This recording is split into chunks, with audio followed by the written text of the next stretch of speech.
It's time for baseball from South Beach. We are in Miami. What a beautiful image that is, huh? It's a Wednesday night, and it's the final game of the series and the final game of the season series between the Brewers and the Miami Marlins. And we got a guy making his first Major League start tonight. Ariel Pena will get the ball against Tom Kohler for the final game of this rubber game of this series. Brewers trying to make it a series win before they head to Pittsburgh. And hi, everybody. We welcome you from Miami at Marlins Park. Great to have you with us alongside Bill Schroeder. I'm Brian Anderson. Telly Hughes is our reporter tonight. Well, we're going to have a Major League debut behind the plate tonight in Nevin Ashley. And we're going to have a career first Major League start for the guy on the mound tonight, and that is Ariel Pena. Yeah, 3 straight rookie starters for the Brewers in this series. Now, Pena has spent 9 years in the minor leagues, and most of the time in the last couple of years he's been a reliever, but last 7 appearances down in the minor leagues he made starts. He was 1-1, a .237 earned run average. Looked pretty good there. The key for his success tonight is going to be the third pitch. He's got a good fastball, good slider. He picked up a win in Cincinnati in Game 2, filling in and taking over for Willie Peralta. I think the one thing that's in his favor, he's got Ashley behind the plate, a guy that's been in the minor leagues 10 years, so you're going to have 2 guys that have spent a lot of time getting ready for this game. Yeah, Pena's been in the minor leagues for 9 years. Let's refresh your memory here a little bit. It was July of 2012. Zach Greinke traded to the Angels. Gene Segura, Johnny Helwig, and Ariel Pena. And he gets the ball for the Brewers in his first career Major League start tonight. There is news on the catching front. We've mentioned Ashley. There's also news on Jonathan Lucroy, and Telly Hughes will have more on that when we continue from South Florida.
Save big money at Menards on all your home improvement needs. By Toyota. See where Toyota takes you. Test drive one at your Toyota dealers. Toyota, let's go places. And by Miller Lite, the original light Pilsner.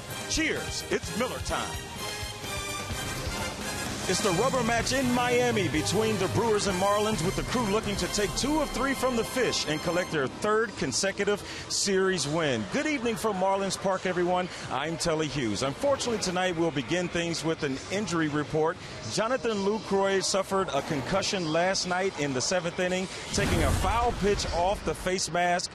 As you can see, he got stung really hard, and he will not play in tonight's game. And the thinking is Craig Counsell would like to get him back in the lineup in the 2nd game of that 4-game series in Pittsburgh. So that would be Friday night against the Pirates, and we'll see if Jonathan Lucroy can return then. The guy who will replace him tonight, Nevin Ashley, has spent 10 minor league seasons, 870 games with 4 different organizations before making his major league debut with the Milwaukee Brewers tonight. That's a long time to toil in the minor leagues, but now that he's here, Ashley says it was well worth the wait. You know, it's been a dream come true. Long time waiting for sure, 10 years, but you know, I'm just super excited to be here and be able to contribute to this team. Definitely couldn't be here if it wasn't for my wife and our little one and all the family and friends back home. I'm from a small town, so you know, everybody's been blowing my phone up and calling me, and you know, they went through this journey with me, so you know, it's just as exciting for them as it is for me.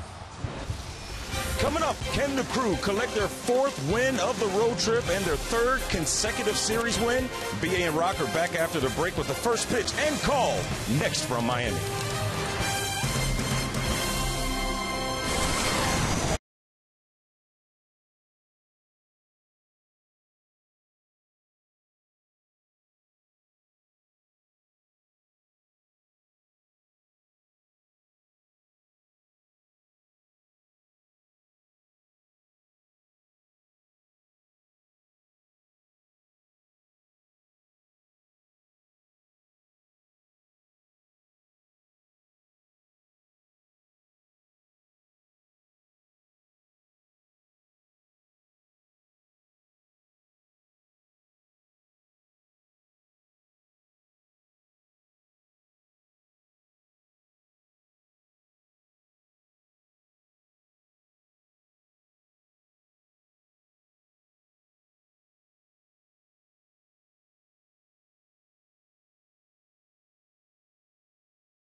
Up. It is hot and humid outside, but we are climate controlled inside Marlins Park, and the former Marlin Craig Counsell had an iconic moment with the Marlins back in 1997, scoring the World Series winning run, one of their 2 world championships. Counsell returning for the first time as a big league skipper, and he's hoping for a series win. Here is his Potawatomi batting order tonight.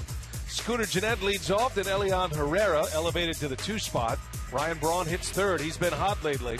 Middle of the order is Adam Lynn, Chris Davis, and Domingo Santana. Gene Segura, Nevin Ashley, and Ariel Pena will make up the starting 9. Ashley and Pena, both a couple of firsts. Tom Kohler on the mound for the Marlins, and he is coming off a dreadful month of August, as he'll match up against the Brewers for the 2nd time. Yeah, he was 0-6 with a 6.68 earned run average and 6 August starts. It's been a tale of two seasons for him. His first 15 starts, 7-4 and a 364 earned run average. His last 11, he's lost 9 of his last 10. So it's been a rough stretch for him. 27th appearance, or I should say 27th start, 28th appearance for Tom Kohler, but the earned run average at 4.08. Got beat by the Brewers back at Miller Park on August 19th. Well, let's check out the Marlins defense. The Marlins have been pretty good defensively, 68 errors this year. That's fourth best in the National League. Dietrich, Yelich, and Ozuna in the outfield. Prado, Rojas, D. Gordon. D. Gordon only 4 errors this year. Justin Bour at first, and JT Realmuto behind home plate. Now Realmuto with the 2 home run game last night, including the inside the Parker. There's the crew chief, Hunter Wendelstedt. He's over at first base tonight. Wendelstedt, Hudson, and Rackley on the bases. Bob Davidson will call the balls and strikes. And we might see a balk or two tonight. So Scooter Gennett will lead the way. Tom Kohler on the mound, and the Brewers and the Marlins ready to play their final game of the season series. Marlins took 2 out of 3 from Milwaukee in Milwaukee back in mid-August. Brewers are trying to return the favor with a win tonight and even the season series. Gennett back in the lineup, back in the leadoff spot, and that one's down the right field line. That is going to be a foul ball. Just got out ahead of it a touch. And it might have broken his bat. He hit that ball a long way for a shattered bat, but he'll have to get a new piece of lumber. Yeah, tomahawking one, hit it pretty well, but obviously he needs a new bat. Kohler in the mid-90s with his fastball. I mean, low to mid-90s. Throws all 4. Slider, change, and curveball. It was roughed him up back at Miller Park in a loss. 7 earned runs in 4 1/3 innings. That was part of that bad August for him as Gennett lines one left center, a base hit. Yelich over to cut it off, and Scooter Gennett out of the gate swinging the bat early. And it is a leadoff single for the Brewers second baseman. Getting on top of another high fastball, this time out up and away, and Scooter able to go right with it. Into center field. Scooter's been pretty good in that leadoff spot. Seems to like it up there. Yeah, the matchups are working in his favor too. Counsell doesn't put him up there against left-handed starters. He doesn't play against lefties. So when there's a right-handed starter on the mound, he's in the leadoff spot, and the numbers bear it out as the switch hitter Elian Herrera takes strike 1. Now the Brewers are certainly swinging the bats. Nothing wrong with their offense right now.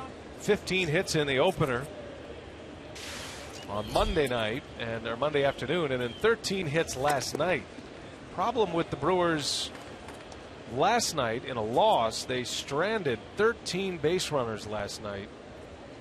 Taylor Youngman took the loss. He gave up 6 earned runs, which is a season and career high. Neither starter was around for a decision. Santana had a 2-run home run last night. Yeah, the Brewers stranded the bases loaded in 3 consecutive innings in the middle part of the ball game. Getting men on wasn't a problem last night, just driving them in. That happens once in a while. And for a team that relies on the home run ball to score runs, this is not the place to do that. You have to hit with runners in scoring position. Home runs are hard to come by. 1 ball, 2 strikes on Herrera with Gennett at first, and Kohler checks on him. Close play over there. Scooter back in time. Last night the Brewers with those 13 hits and also 5 walks in yesterday's game. So they had a ton of base runners to come up with just 4 runs. But it's good to see the offense going now. The Brewers in the last 9 games as Herrera goes off the glove of Bour and into shallow right. Gennett will keep going, and he'll end up at third base as Elian Herrera with a 2-strike single. And the Brewers with some early action in the first inning. 2 on, nobody out to start the game. And the problems with Tom Kohler continue, and another pitch up in the strike zone, and with Bour holding the runner, doesn't really have the range, knocks it down, but able to trickle into right field to allow Gennett to get to third base. Man, it's been a rough stretch for Tom Kohler. Had a pretty good season last year. He was 10-10. Pretty good earned run average. Just can't find it in the second half. Had a sub-4 ERA last year. This is his third full season in the big leagues. His fourth overall. Born in the Bronx. He's a New York native. Fits into the back into that Marlins rotation. He's been a very consistent starter for them. Gives him a lot of innings. Marlins are a rotation without Jose Fernandez right now. He's supposed to be back Saturday. One of the bright young stars on the mound in all of baseball, coming back from Tommy John surgery. And a second trip on the disabled list after he was back for a month. So here is Braun with runners at the corners. The red hot Ryan Braun. His batting average is up to 288. Has 5 hits in this series. 25 home runs. He hit his 25th in Cincinnati. And 81 runs batted in. He's also the Brewers' leader in stolen bases this season. It's that sharply. What a play. It's short by Rojas to second for 1. Over to first in time and a double play. Heck of a play by Rojas. Not only does he save a run, but he ends up getting a double play out of it. Well, Jeanette able to score. I think Craig Counsell wants to take a look at that call at first base. It's an out for Ryan Braun. It's no RBI, but check this out. He was making a move towards second base, but able to make the adjustment, dive, and make the catch. Good feed over to second base, and Craig Counsell not sure yet if he wants to have the umpires take a look at it. And a good feed over there to D. Gordon, and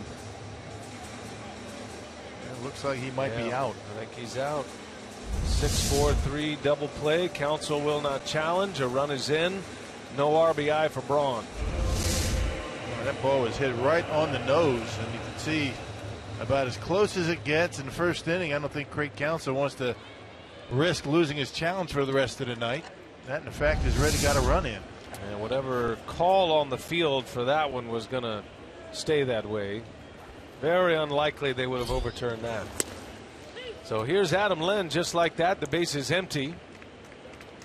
And Jeanette scores the run.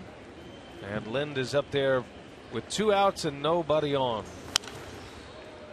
Adam back in the starting lineup tonight. He did pinch hit last night. Was 0 for 1.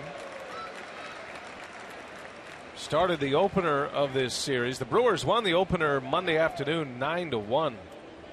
And Lind had a big game. 2 hits. Had an RBI. And down he goes. So Kohler strikes out Lind and finds his way out of the bag in that inning. Brewers do score, and it's 1-0.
Coming up against Ariel Pena, ready to make his first start in the big leagues. There's Dan Jennings.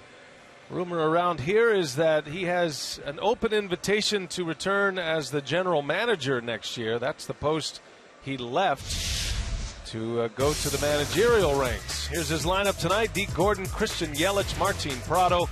Middle of the order is Justin Bour, Marcell Ozuna, and Derek Dietrich, with Real Muto, Miguel Rojas, and Tom Kohler rounding it out.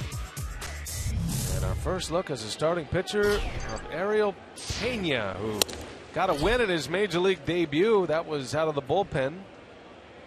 See his numbers from that game Saturday against Cincinnati. 56 pitches, so getting a start here tonight. Made 7 starts down in the minor leagues this year. Looked pretty good at 237 earned run average. He was 1-1. More strikeouts than innings pitched as a starting pitcher. Pena signed as a 17-year-old and 9 long years in the minor leagues. And of note, the catcher tonight for the Brewers, Nevin Ashley. We saw a lot of him this spring, but he's here. Had a great year in AAA, and he has made his way to the big leagues after 10 seasons in the minor leagues. His first major league start tonight. You know, he's got to be adrenaline pumping. And I think it's good for both of them. I mean, you're Ashley making your first major league start against a guy you've caught all season long down in the minor leagues, and the same for Ariel Pena. So a good decision by Craig Counsell to get these two together tonight. And a ground ball. Gordon out to short. Segura makes a quick play. And Gordon, the hits leader in the major league, is retired. How about the Brewers defense, Rock? And no surprises out there defensively. Davis, Santana, and Braun in the outfield. Santana has been really swinging the bat well. Herrera at third base with the right-hander on the mound for the Marlins. Segura and Jeanette up the middle. Adam Lind at first base, and Nevin Ashley making his first ever major league start after almost 900 games down in the minor leagues. Good for him. He hit .306 down in AAA this year in 94 games at Colorado Springs, and he earns the call-up. Pena zips in a sinking fastball in for strike one on Christian Yelich, the Gold Glove Award winner in left field last year in the National League. Yelich has been slowed by a knee injury this year. He's been on the disabled list, and he's still not running at 100%. He's normally very fast, covers a lot of ground, but we haven't seen that kind of speed from him. Probably going to be that way until he gets a full off season under his belt. He still runs pretty well, even though he's not 100%. We saw him go first to third in yesterday's game. Looked pretty good. He's been told to run when you have to.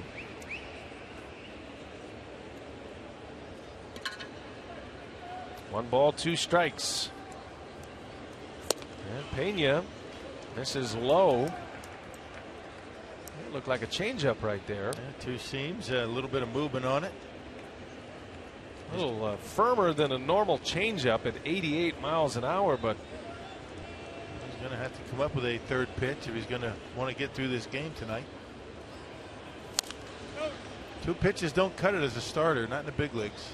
And the Brewers have Pena slotted as a reliever moving forward. They feel like he can be a late inning relief pitcher, but he's filling the spot tonight.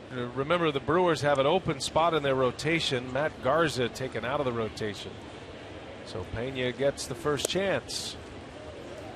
He's got a live arm, good sinking fastball. Garza is going to play the role of cheerleader the rest of the year. He did not want to go to the bullpen, didn't want to pitch out of the pen, so no more starts for Garza. He's done for the season. As Pena issues a walk, Yelich will reach. Well, we'll get a sense on what kind of move he has at first base and how quick he is to home plate. Fish like to run. And when Yelich is healthy, he's going to be on the move. We'll see what he does tonight.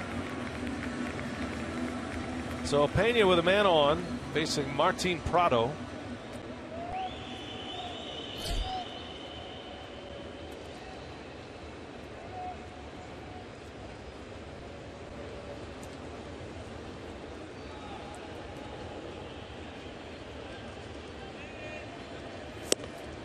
And a fastball zips in there for a strike. Talking to Craig Counsell before the game, we were asking him his expectations of Ariel Pena. He said, you know, I'd like to see him one time through the order is not going to be a problem. He doesn't feel. Nobody's seen him. He has never faced any of these Marlins. But second time through the order will be the real test for him. So Counsell is going to have a pretty quick hook tonight. He doesn't want to rattle him at this point. He knows he's a reliever. He could start. He was a starting pitcher in AAA last year, but the Brewers made that move with him this season. And although he made a handful of starts at AAA Colorado Springs, for the most part, he is a relief pitcher in the Brewers system. And Prado sends one deep center field. Santana, playing deep, will make the catch. And the second out of the inning. Well, the Brewers have plenty of relief pitchers in the bullpen to back him up should he have an early exit tonight. And a number of guys that can go multiple innings. You got Loesch, you got Goforth, Thornburg, Kraby. All those guys can eat up some innings for you. Well, down in AAA, Pena made 7 starts. He pitched in 43 games, so he's not accustomed to the regular routine of a starting pitcher and probably not stretched out enough to go too deep into this game. Even if he has a great night on the mound, I would imagine 5-6 innings is going to be the max. If Counsell got 6 innings out of Ariel Pena, he would be ecstatic about that. No kidding. I think everybody would. They see his numbers. He was actually really good as a starting pitcher in AAA when he had the chance. 2 outs for Justin Bour with Yelich at first.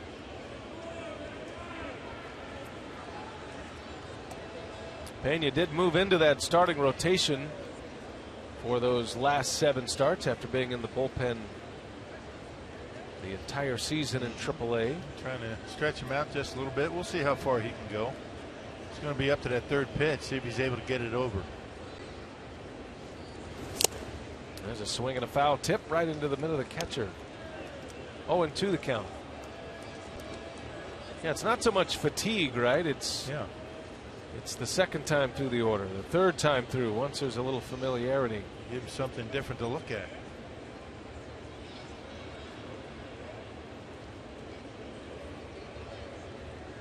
No balls, 2 strikes on the big power hitting first baseman of the Marlins, Justin Bour. And he goes up for one. Pop up. Should remain playable. Herrera's over there, and he's got it for the out, and that's a good start for Ariel Pena. Works a scoreless first. Brewers lead 1-0. We go to the second.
Executive Director Mark Vittorio.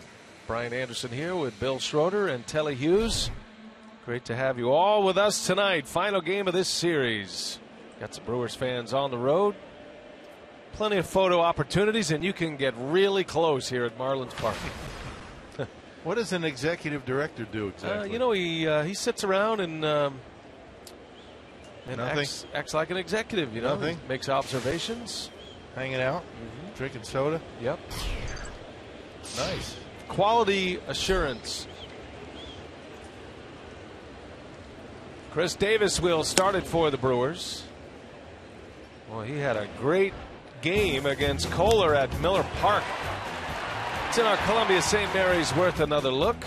Back on the 19th of August, Davis not 1 but 2 home runs and 5 runs batted in. That was part of a 10 home run month of August for Chris Davis. Back-to-back at bats, second and third inning. And for Chris Davis. Davis homered here on Monday afternoon. Long drive into right center field. Davis and Santana with the 2 home runs in this series. Feels like the Brewers have hit a number of 400-foot fly balls to center. A few of them have gone for doubles. A couple of them have been outs. And Davis draws the walk, so the Brewers have a base runner to start the second inning. They just can't find the rhythm. Tom Kohler either getting too much at the plate or pitches off the plate. Brewers have to be patient tonight. First walk for Kohler tonight.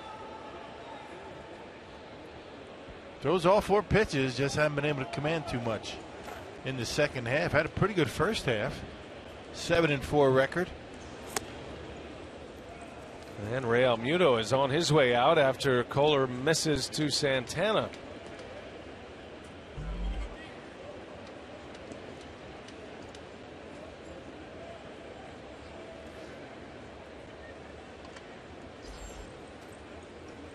Domingo Santana continues to find his name in the starting lineup.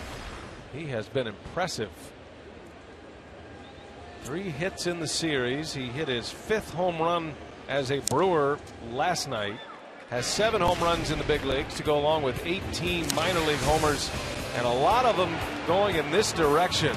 Just tremendous opposite field power for Domingo Santana. That was a 2-run home run last night. Yeah, pulling 1 to left field. That was his first one. Santana takes a strike. 1 ball, 2 strikes on him.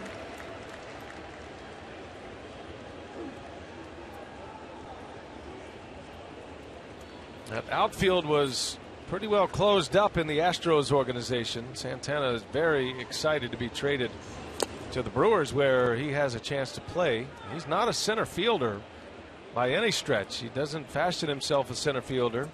Says he's uncomfortable out there, but the Brewers have taken a little pressure off of him. They're playing very deep, and they've told him just play the best you can. You're in there because of the bat. We want to see what you can do and get you some big league at bats in this final month of the season. Well, it hasn't affected his offense, has it? I mean, he's always hit down in the minor leagues wherever he's played, but you play in a different position, center field, a little bit more difficult to get adjusted to than the corner outfields, and a lot of times you think more about that than your at bats.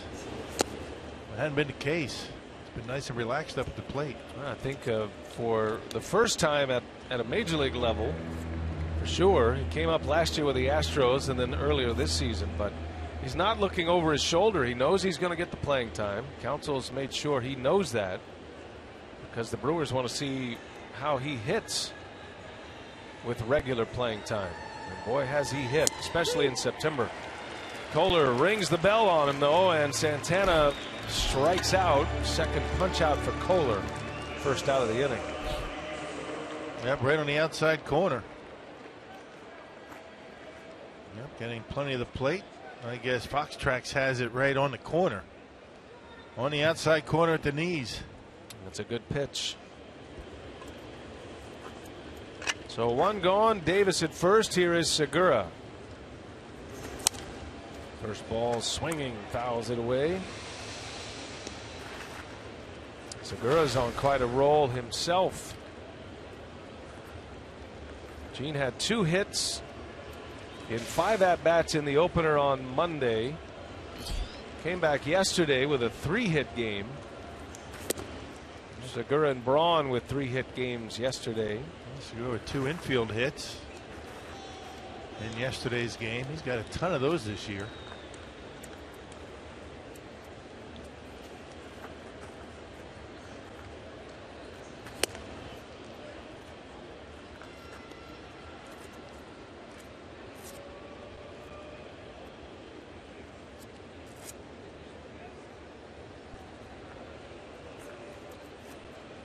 Swinging the bat with a lot of authority, not just getting base hits, but starting to drive the ball a little bit better than he had during the most part this year. Just feeling for the baseball for the most part until about mid-August. Then he started to drive it a little bit. That's what the Brewers are looking for him to do. Get some slugging percentage going. 2 balls and a strike on Segura. And a swing and a fly ball right field. Ozuna is there. And that'll be out number 2.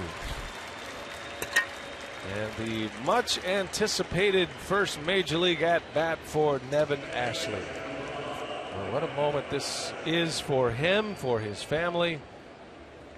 We were having some fun with Nevin during spring training, and you've certainly heard it by now, but his wife, her name is Ashley, making it Ashley. And Nevin was, I thought, in a cool moment before the game, talking about her and the family, and it's not just his success here making it to the big leagues. And that was great of him to respond that way to Telly Hughes' question about what it means to make it to the big leagues, and that's the first place he went was to his family. Been a long grind for everybody in the Ashley family, not just the family but friends as well. Yeah, once Nevin found out he was in the starting lineup, he tried to get Ashley to Miami to be here for his first game. Couldn't do it. Now, after 10 seasons in the minor leagues and 870 minor league games, and that's going to fall, a base hit. His first at bat in the big leagues is in the gap, and coming around third on his way to score is Davis. Nevin Ashley, welcome to the big leagues. Boy, oh boy, how about that? Good for him. It's an RBI double, and the Brewers lead 2-0. I guarantee he doesn't remember his feet hitting the ground at all in that at bat, running into second base. First major league at bat, hits a double, drives in a run. How good does that get? Yep, fastball up and in. This guy can hit. He hit in the minor leagues this year, hit around 300. And able to cruise on into second base with a double. Nice job. What a moment for him. Nevin Ashley's on the board. He's in the baseball encyclopedia now, and he's got his first major league hit. A 2-out RBI double. Makes it 2-0 Brewers here in the second inning. That gives Pena an at bat. And Pena's lashing away. He's looking for his first major league hit as well. Yeah. Everybody remembers the first hit. I was talking to Jerry Nairn about that today. We were going through first major league game, first hit. Everybody remembers it, and this is one to remember for him after 10 years trying to get there.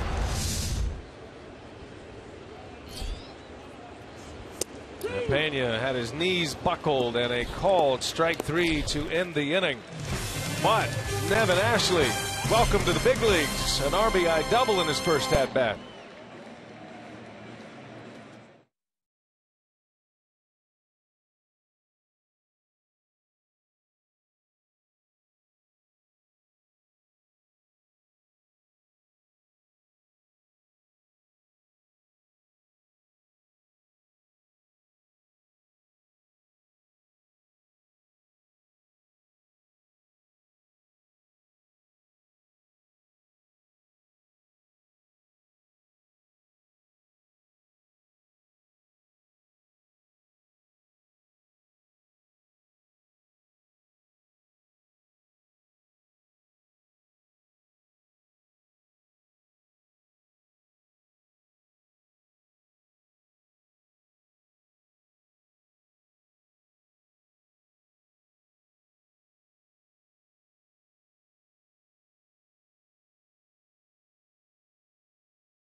Wisconsin is brought to you by Marshfield Clinic.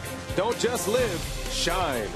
By Piggly Wiggly, the official supermarket of Fox Sports Wisconsin. And by Hupy and Abraham. 800-800-5678. Hupy and Abraham. Tell them you mean business. A special moment here at Marlins Park. Nevin Ashley, after 870 minor league games, gets his chance in the big leagues, had an RBI double, and look at that enthusiasm in the dugout for him after he comes in. And now he's got to go catch, get the gear on, and get back to work. Yeah, been a lot of good feel-good stories for the Brewers in September. That's really cool. Yeah, one of the best moments of the year right there. His professional career began back in '06 in Princeton in rookie ball. And after a season in Colorado Springs in AAA, he thought they were calling him into the office to congratulate him on a good season and send him on his way. Instead, they told him he was going to the big leagues. That's a foul ball off the bat of Ozuna. Yeah, hit 306 down in AAA this year. Had a good spring training. Remember seeing him quite a bit. Hit 364. He was 4 for 11 in spring training in Arizona. Ozuna will lead it off here in the second inning. Brewers up 2-0. RBIs from Ashley. No RBI in the first inning. That was a double play that scored a run off the bat of Braun.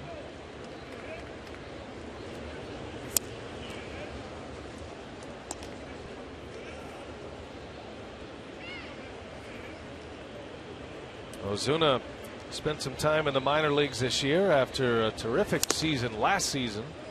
Hit over 20 homers. They thought he was going to be a mainstay here in Miami in center field, with Giancarlo Stanton playing right field. Stanton still out, may not return this season. Out with a broken hand. There's a swing and a miss. Ozuna strikes out. Ashley gets the tag on him. Good block, good tag to secure the strikeout, and Pena has his first strikeout. Good short slider from Ariel Pena going straight down. That's what you call a true slider. Ashley keeps it close and makes a tag.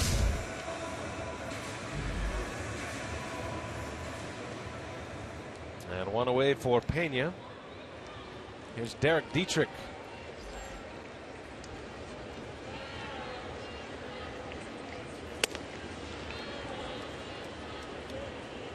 You could see Pena's trying to implement that changeup. Throwing a changeup a lot harder than you would hope, but he's trying to find that third pitch. And the only way really that hitters are going to be aware of it or keep it in mind if he throws it for strikes. Just because he's throwing and missing badly in the strike zone with it, it's like he's not even throwing it. 2 balls, no strikes on Dietrich. And a sinking fastball in on the corner. Good spot for that one. He's throwing that fastball in a wide range of velocities, up to 93 all the way down to 89, 91 miles an hour. Goes up the ladder with a fastball this time, and that's into left field, but playable for Davis. This pitcher-friendly ballpark here in Miami. 2 outs in the inning.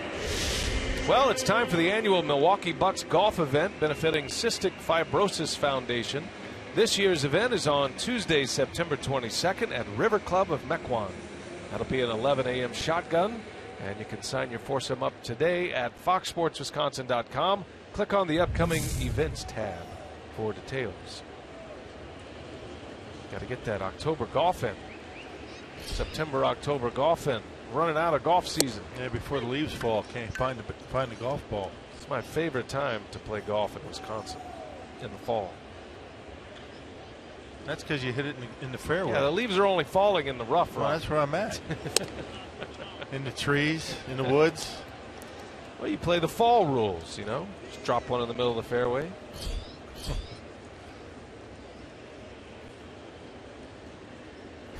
Six out of 7 first pitch strikes for Pena. That has served him well as he gets ahead 1-2 on Real Muto. It's been a nice, relaxing summer without golf for me. Golf's only good in theory, you're saying? Yeah. Sounds relaxing. You make a tee time. You go out with some friends, and then you spend, 17, 18 holes upset. A 5-hour beatdown. Right. Don't need that. And it can get really expensive when you're losing a lot of golf balls. And clubs. And clubs. And payola. Many lunches lost. 1-2, a swing and a miss. Pena strikes out Real Muto. Impressive. The two newcomers off to great starts tonight.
Tyra, the game winner, Muggs and Ashland. What are the odds of that?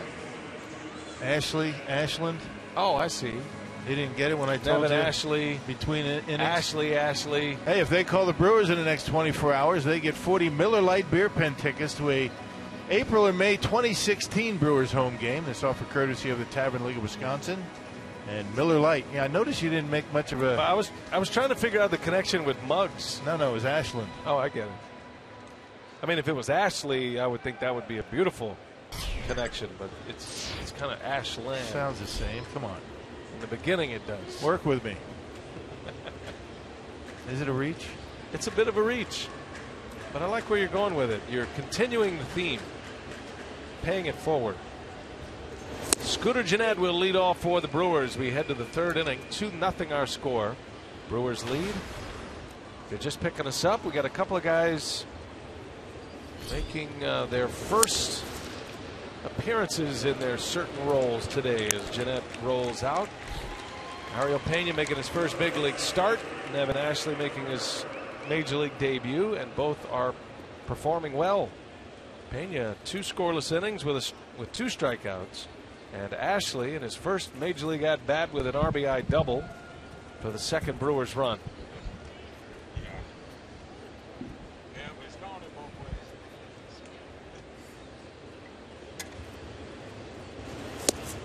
There's a swing and a miss by Herrera. Elion batting second tonight. He singled with 2 strikes in the first inning. Brewers got a run in the first. A run came in on a double play ball off the bat of Braun.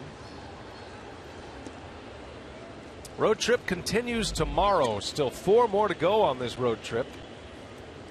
Brewers headed to Pittsburgh, and it will be the opposite of this. PNC is going to be hopping. Pirates are right there in the thick of a pennant race. Cardinals had a comeback win over the Cubs today. Cardinals, Pirates, Cubs all in position to make the postseason right now. There's a swing and a miss, and Herrera strikes out for the second out of the inning. Starting to get those off-speed pitches over for strikes. Is Tom Kohler. Started him off with a curveball and finished him off with a curveball. Yeah, both pretty good pitches. Strikeout number 4 for Kohler. 2 up, 2 down in the third. I think the Cardinals' win today over the Cubs might have taken them out of the division picture. They're 7.5 back now.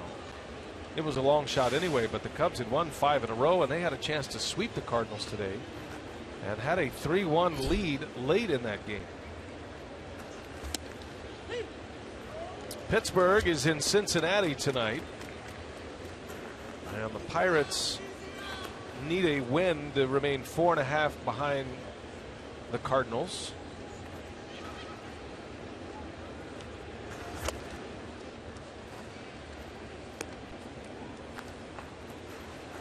Pirates and Reds are tied at 1. That game's in the third inning. That's Jay Happ on the mound for Pittsburgh. And the Brewers will see the Pirates tomorrow, starting a 4-game series. Braun, that's off the glove of Kohler, recovers, throws, and Braun is out on another bang-bang play. I don't know about that one. No. And maybe Ryan Braun not leaving. Braun is convinced he is safe. Counsel to the top step. Second time. And they'll take a look at the replay, and you get 30 seconds to make a determination. Bob Davidson, the home plate umpire, over there to get the up-close personal word from Craig Counsell. Man. Again. Let's take a look at it. Craig Counsell's going to take a chance. So he will use his challenge here. Now, what we've seen this season, they are very rarely overturning calls in the replay center in New York when they are bang bang. Whatever is called on the field has typically been what has stood up. But we'll see. Had some great looks at this play at first base, and super slow-mo cameras that will allow you to see it frame by frame. That's the crew chief there, Hunter Wendelstedt. It is out of the hands of the umpires here on the field. And here comes the call, and the call is safe. Well, they got it right. It looked like it was pretty close, but not close enough to keep the call on the field. So it is overturned. Counsell wins the challenge. He'll continue on. That was a 44-second replay. That was a quick one. And it was a close call, too. It was a good one. Gives Ryan Braun a base hit. So Braun extends the inning. 2-out infield hit. And now Adam Lind up at the plate.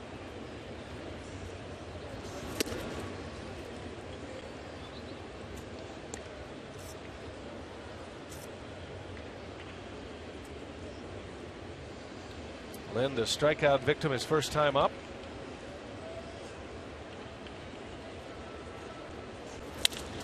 It's at sharply, but right at Rojas across the diamond to end the inning. So the Brewers win a challenge, but Lind bounces out. Side retired. We go to the home third.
Marlins. Jonathan Lucroy is not in tonight's lineup after suffering a concussion in last night's ball game. The thinking is it came on this foul tip off of Marcell Ozuna's bat that really stung Lucroy pretty hard, and he's sitting out tonight's game. Martin Maldonado will get the start in Game 1 of the 4-game series in Pittsburgh tomorrow night, and after that, Craig Counsell said he will see where Jonathan Lucroy is in the process, and he's hoping to get him back in the lineup on Friday night. B.A. Yeah, Telly, thanks. Good report. He was experiencing some concussion symptoms. There's a hot shot by Rojas right at Segura. And Pena has his first out of the 3rd inning. You've got to be careful of those things. Give him a couple of days. He's been catching a lot anyway. Maybe the couple of days will do him good. But, you know, with 2 catchers on the roster other than Lucroy, you get Ashley in there to catch a guy who's been catching all season down in the minor leagues. And you get Maldonado for Peralta. Those guys have been catching or working together for quite some time. They worked a lot down in the minor leagues as well. So you have matchup batteries in the next 2 games. There is a 7-day concussion disabled list in Major League Baseball. And Counsell was pretty confident that Lucroy would not need to go on that, especially with expanded rosters now. There's a line shot into center field. The pitcher Kohler with a base hit. So the first hit for the Marlins comes from their pitcher. And a clean single into left center field. Fastball down. He's hitting 221 coming in, so he's not a sure out at home plate. Pretty good hack. That brings the top of the order up.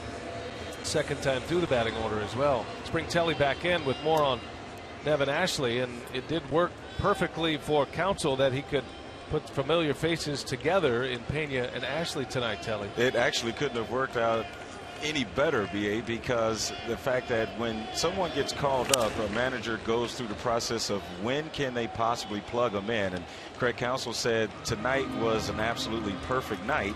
I mean, not for Jonathan Lucroy to be injured, of course, but for him to not only catch Pena, but to not have to sit too long in between times he gets at bats. And he just finished the minor league season on Monday, and he gets his first big league start tonight on Wednesday.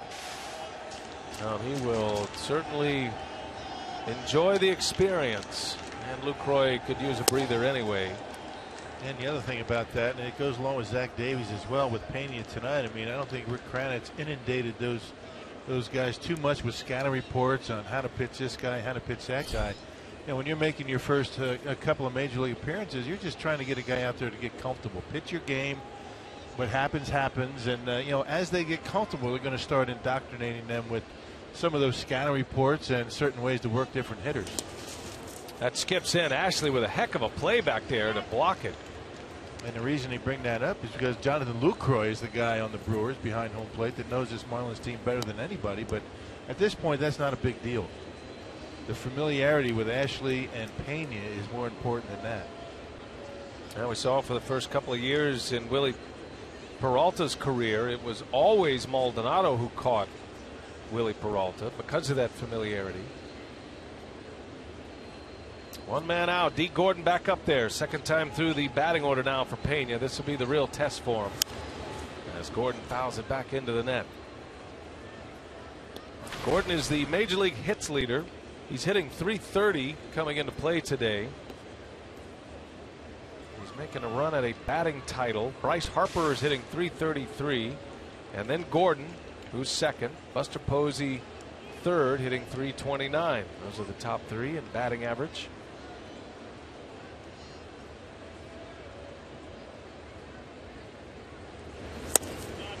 Gordon has a chance at a 200 hit season.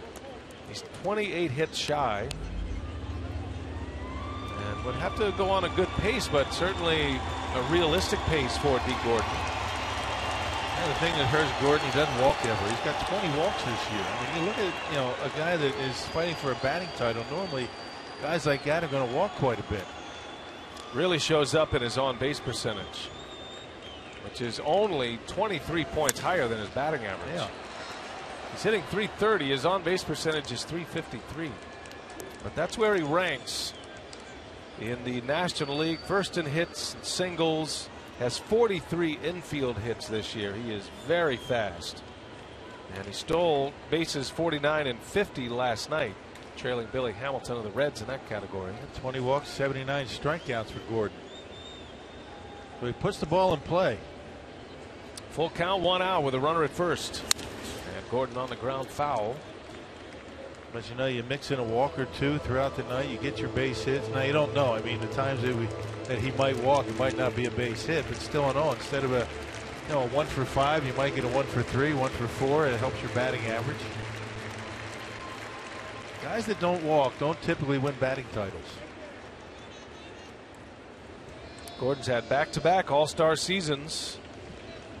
Breakout year last year, All-Star with the Dodgers. And he did the same with the Marlins this season. That's ball 4, so Gordon draws the walk right on cue. So he walks, right? Something he rarely does. And now first and second for Pena. 1 away. Christian Yelich coming up. The 21st walk is off for D. Gordon.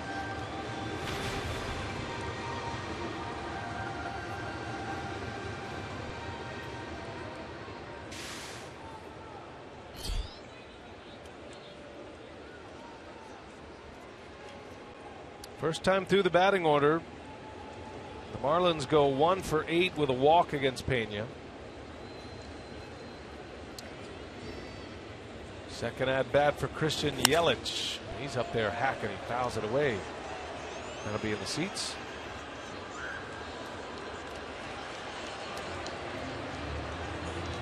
The Marlins will remain here in Miami. They've got a series coming up against the Washington Nationals beginning Friday night. They are off tomorrow. Well, the Nationals in a free fall. That loss yesterday blowing a big lead against the Mets, as the Mets in control in the National League East. 0-2 the count on Yelich. Those two teams are back at it. Mets Nationals all tied at 1 in the middle of the 4th inning. That is DeGrom and Strasburg. Boy, what a matchup in D.C. tonight. Yeah, think about that come from behind victory for the Mets. It was Zimmerman on the mound for Nationals. They had a 6-run lead in the 7th inning. Wow. All fell apart. Here's the 0-2. Yelich takes a ball down and in. Close pitch. But Nationals walked 5 straight guys in that inning. Yep, Storen had a tough time. Yep. Matt Williams on the hot seat right now, the National skipper. Bryce Harper's homer tonight, his 35th of the season. Mets have a home run from Travis d'Arnaud, their terrific young catcher.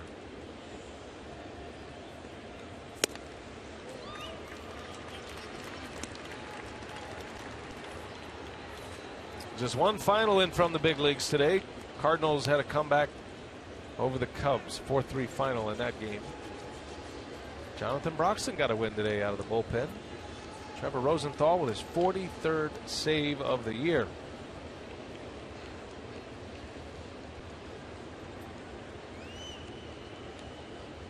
Two-two pitch and a swing and a miss. He struck him out. Pena gets Yelich.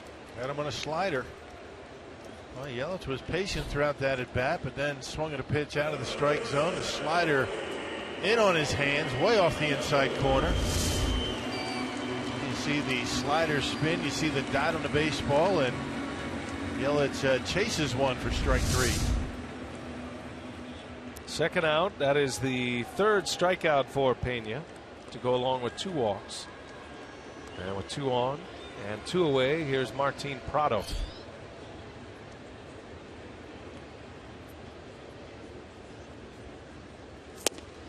He starts him with a little off-speed pitch. Looked like maybe a curveball there, or it took something off a slider. That came in at 82 miles an hour. Prado was out in front of it. And much different than the one he struck out Yelich. I mean, that one was more, not much of a downward, movement on it. That one short and quick, going down out of the strike zone.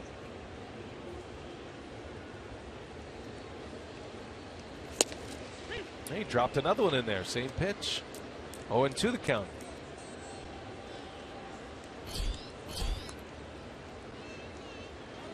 Everything's packed in that 12-mile-an-hour range. That's the one area of concern that Pena just has not been able to develop, that third pitch, that change of pace pitch. And that's why the Brewers feel like he'll be best suited in the bullpen at some point. 0-2 is down and away. Missed with it. Went back to it again for a third time. Remember that third pitch? That was a difference maker for Jimmy Nelson this year. That curveball he came up with turned him into a different guy. Boy, where was that one? Fox Tracks had that one at the bottom of the strike zone.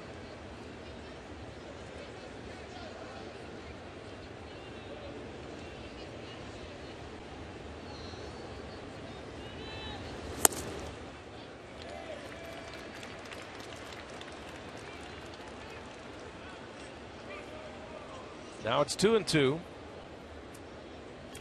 Big spot for Pena early. 2 on. Brewers lead 2-0. And a very good hitter at the plate in Martin Prado. And that one just missed. I tell you, he's not missing by much. They look a lot lower in regular speed than they do on Fox Tracks. That one didn't even look close when you first look at it. We see on Fox Tracks it just barely had the strike zone. That'll send the runners here. 3 balls, 2 strikes, 2 outs. Both will take off. Kohler and Gordon on the move. Here's the pitch and a swing and a ground ball back up the middle, base hit. In to score is Kohler. Gordon around third, and he's going to try to score. The throw is off the mark.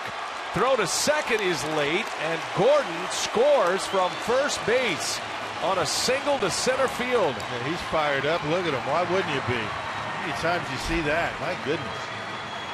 Well, you give a good hitter like Prado 5 strikes to swing at. He's bound to get a base hit. You know, Pena had to leave one up in the strike zone. Bob Davidson just wouldn't call that third strike, and 2 guys score. How about Gordon scoring from first base? You never see that.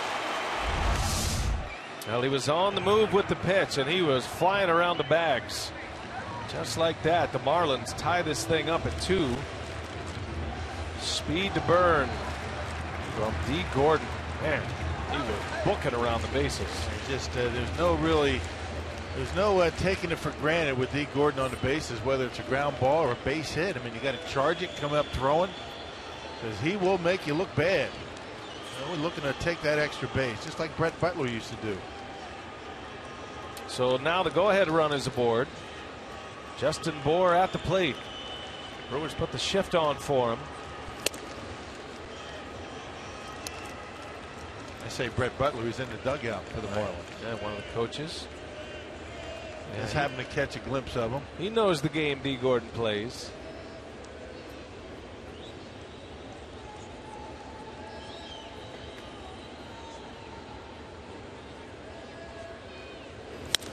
Bour in the air, foul. That'll be in the seats.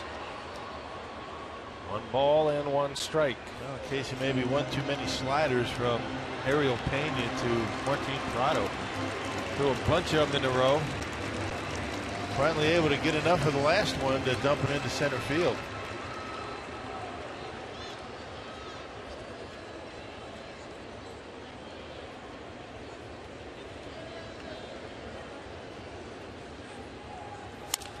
On the ground right into the shift, and Jeanette will make the play to end the inning. But the Brewers give up a pair. D. Gordon's mad dash from first evens it up at 2.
Miami, all tied at 2 in the 4th inning, and the Brewers are teaming up with Associated Bank and Housing Resources to host a tool collection drive at Miller Park next Tuesday, September 15th. The crew takes on the Cardinals, and for every tool you bring to Miller Park, you'll receive a Lowe's level ticket to that evening's baseball game. For tickets, go to brewers.com/tools.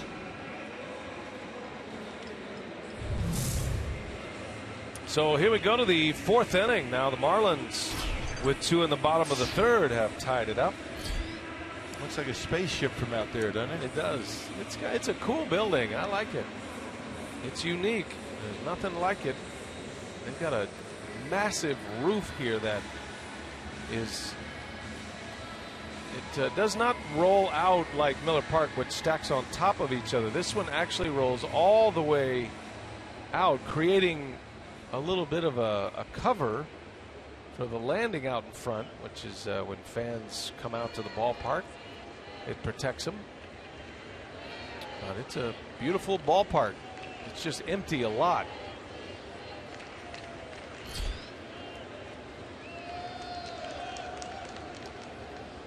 There's a lot of great baseball fans in this region. As Davis takes a ball from Kohler. As a matter of fact, their television ratings are always among the best among the regional networks, so they do get a big following here. But a lot of folks don't come to the games. This ballpark's situated in Little Havana. It's on the site of the old Orange Bowl. So it's a familiar spot for fans to come see sporting events. It's not that difficult to get here. I thought that would be a bonus. That would be a plus to give people, having it downtown. And they thought that playing at the old football stadium was a bit of an inconvenience for fans to go out all that way. But let's face it, if you win, they will come. Yeah, it's true. Yeah, they're not going to support the team when they're not winning.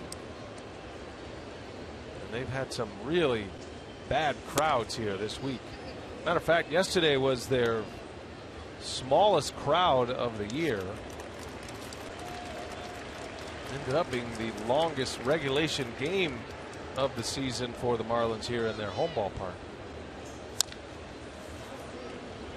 And you were here for it. We were here to enjoy it all. Both. That'll be a different story tomorrow, I think. Now they're expecting some rain in Pittsburgh, but Pirates have been packing them in. And they'll be glad to see their Pirates return home. Remember, the Brewers swept the Pirates at Miller Park. Davis, a swing and a miss. Kohler, another strikeout. That's his 5th already. It's a leadoff strikeout in the 4th inning. Got a good curveball working tonight. Probably hasn't had that pitch working for him too much. That's actually a slider that time. Not a big break on it. Not the same pitch that got Herrera his last time up. Here is Santana now.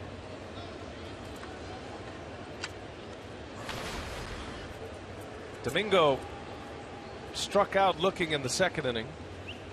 Kohler made a beautiful pitch on him right on the outside corner. It's always interesting how one at-bat leads to the next.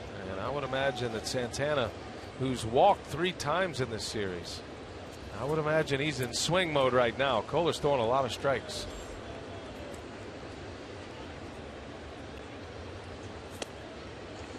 Kohler got him on the borderline pitch on the outside corner. Got rung up on it. Didn't think it was a strike, but it doesn't matter what he thinks.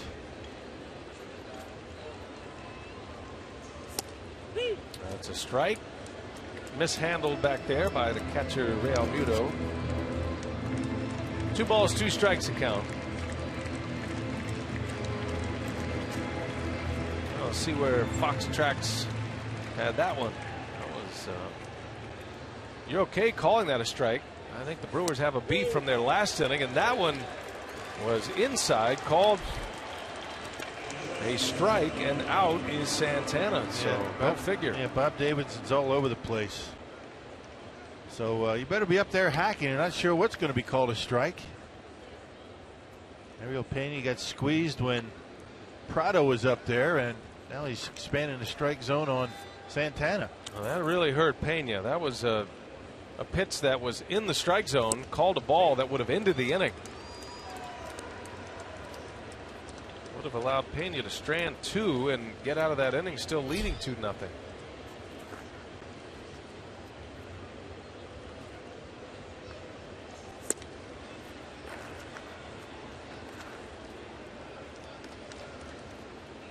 Gene Segura,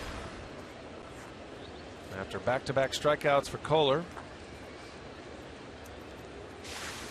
Segura hitting 7th tonight. Goes back and forth between the leadoff spot and the 7th position. Popped him up a mile high in the infield. Foul territory. Bohr wants it, and that will retire the side. Kohler retires him in order. A couple of strikeouts. We're headed to the bottom of the 4th. All tied at 2.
In Miami.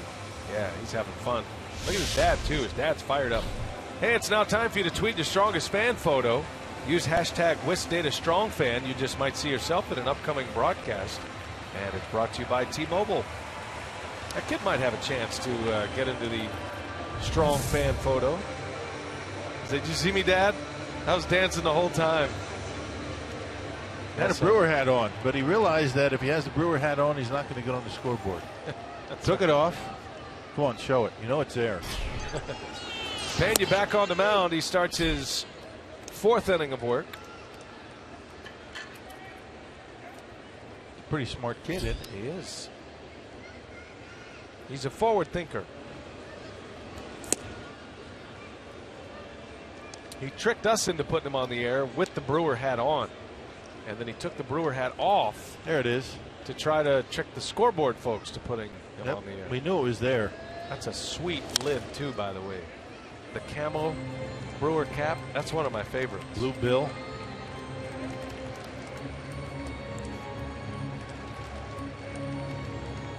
That's a beautiful sight. Dad and son at the ballpark.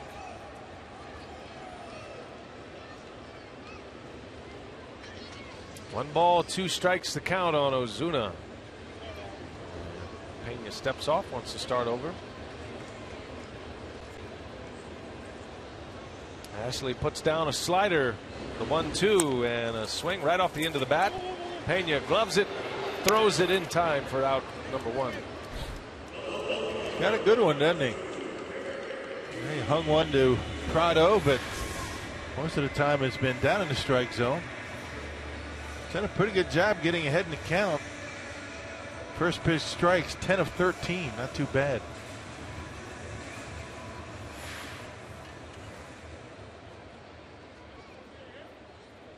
So 1 away, here is Derek Dietrich. These are bonus innings right now for Pena.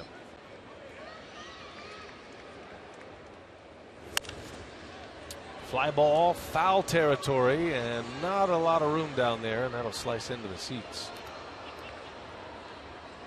It's one of the few advantages the hitter has in this ballpark. This massive pitcher-friendly ballpark.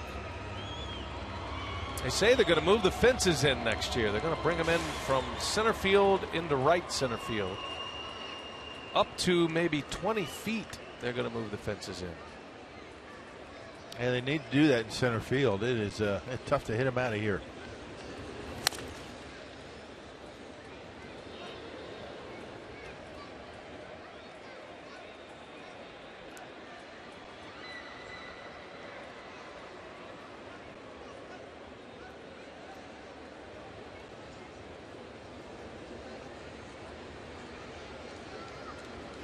No balls, 2 strikes.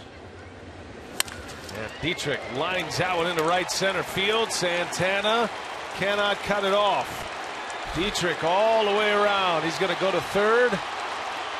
And he is rounding third. That'll be a stand-up triple for Derek Dietrich coming on a 2-strike pitch. One little bobbler, one little misplay out on that cutoff, and he would have been sent. Well, good speed getting around the bases. Yeah, 2-seam fastball away, and he rips it.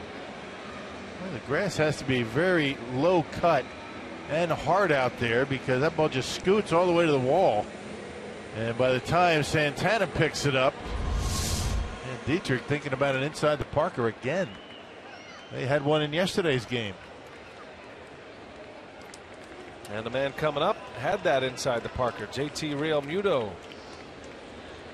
He hit one over the fence and had an inside the park home run for his multi-homer game yesterday. And he goes, unable to check his swing. Strike 1 on the Marlins catcher.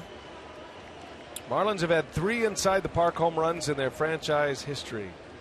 Derek Lee and Hanley Ramirez, the other 2, joining Real Muto.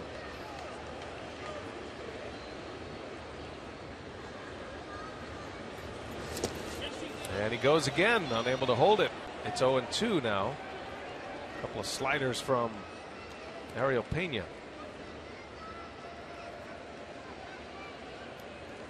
Real Muto showed a lot of speed yesterday. He's a very good athlete. He was a high school quarterback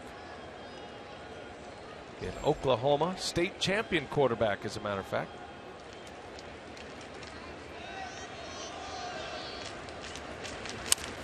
On the ground, Herrera's got it coming home. The tag and out at the plate. What a play!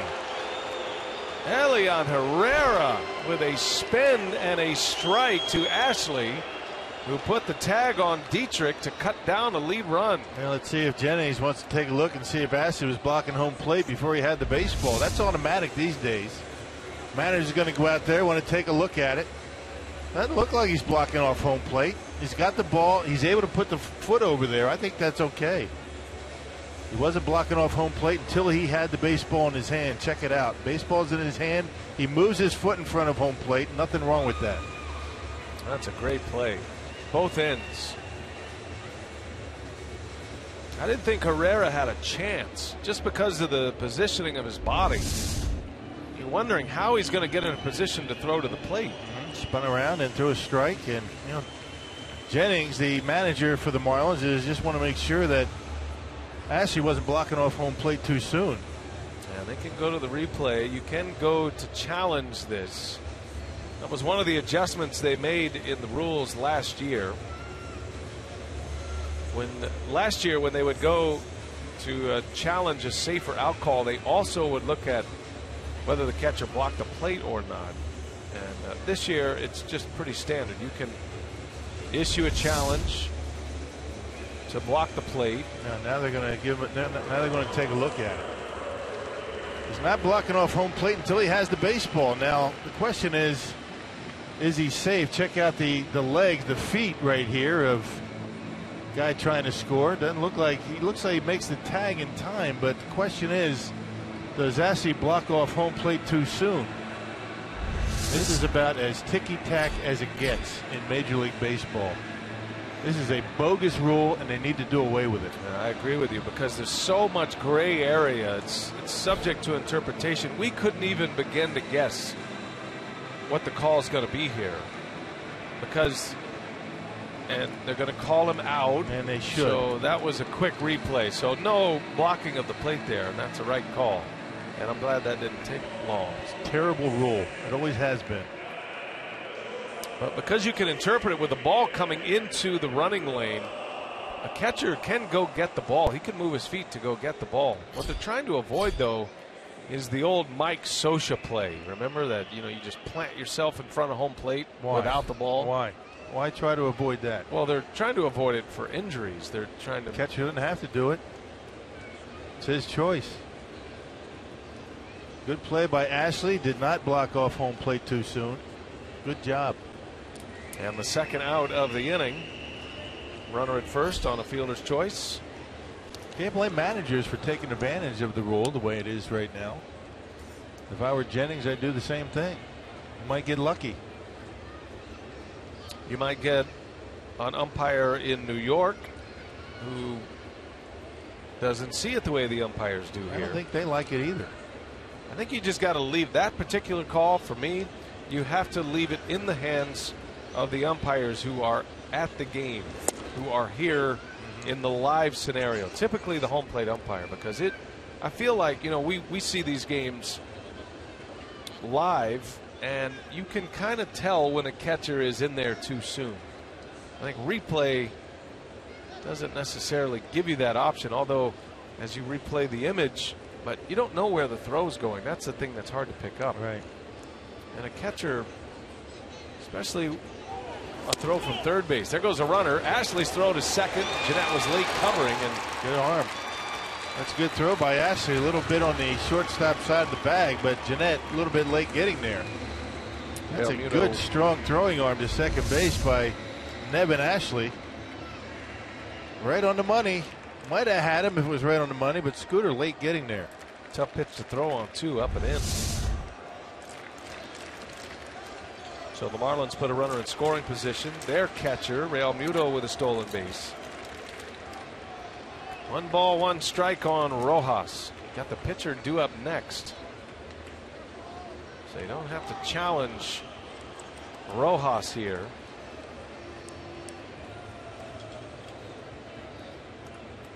Well, throwing some good pitches, see if he bites. If he doesn't, walk him and go after Tom Kohler, who did have a hit his last time up, but he's batting 100 this season.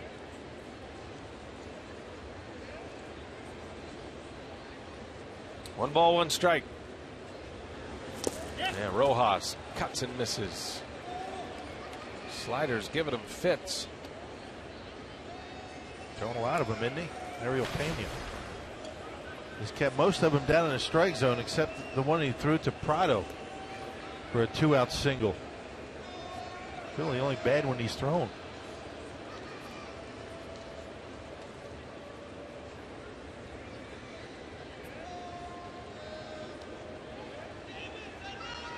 One and 2 the count. Marlins have the go-ahead run in scoring position. And that one just misses. Man, tough to get a strike right now if you're Ariel Pena. Those are good pitches. You got to get those. Yeah. And you would think umpires would want to call strikes.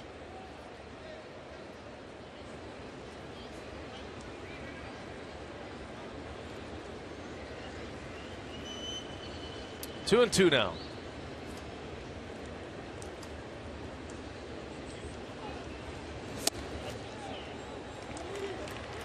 And now the count goes full.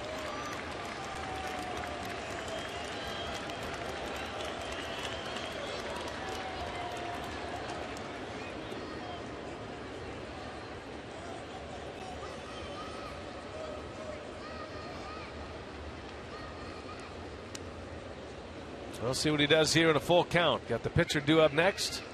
Base open at first. Does he go with a slider? He does, and that one misses. He's got to throw him down the middle tonight, I guess. He's not calling strikes, and he's calling pitches that are off the plate strikes. Go figure. What do you do if you're a pitcher? What do you do if you're a hitter? If you're a hitter right now, if it's borderline, take it. Right. There's no incentive to swing. Pena, I feel like Pena is carving a little bit. He's made some good pitches. Hasn't gotten any help. So now Tom Kohler is up, the pitcher, with 2 on. Had a single into left center his first time up. And he waves and misses at a slider.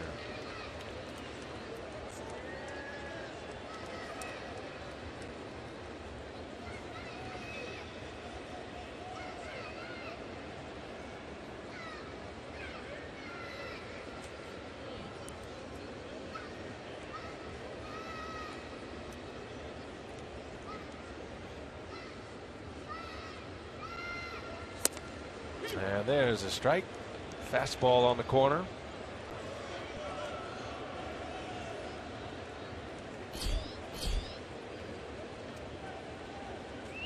Been ahead of all but 3. And no problem getting ahead in the count. It's just putting hitters away. Trying to get the call with 2 strikes. It might be who's hitting, depending on who gets the strikes or not. Yeah, maybe. Got the pitcher up there. All right, that looks like a strike. Because Pena has been working that outside corner beautifully tonight. And you come up and you're commanding down there in that bottom corner, down and away. That's what they call the Hall of Fame spot. Because if you pitch there, you usually will end up in the Hall of Fame if you do it for a career. Man, not tonight. You'd be walking guys. 1 ball, 2 strikes. And a swing and a miss. He struck him out. The inning is over. And Pena able to work around a 1-out triple. Heck of a play by Herrera in that inning.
Is brought to you by Miller Lite, the original light Pilsner. Cheers, it's Miller time. And by the Wisconsin Lottery, reminding you to please play responsibly. We are all tied at 2, top of the 5th inning from Marlins Park. And Nevin Ashley ready to bat for the 2nd time, had a double and an RBI in his first Major League at-bat, wasted no time. He hit a bullet into left center field. Our Marshfield Clinic shining moment of the game. Has been a long time coming for Nevin Ashley. They've only waited 10 years, but finally came and drove in a run in the process. Look at the road to the big leagues for Nevin Ashley, beginning in Princeton in rookie ball in 06. And all of those stops, 870 minor league games before he finally gets his chance in the big leagues. That is perseverance right there. Yep, got a lot of different cities represented there, and been in AAA an awfully long time, hasn't he? Yep, got to AAA in 2010. Ashley will lead off.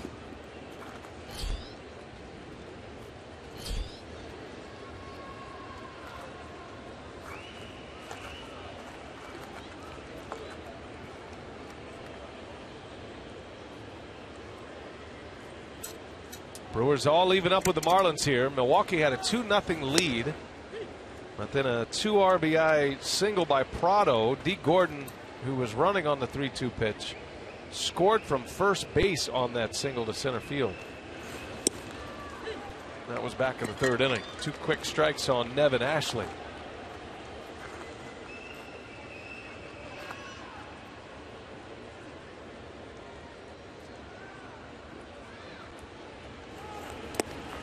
Ashley is an Indiana native from Bicknell, Indiana. Went to college at Indiana State University in Terre Haute.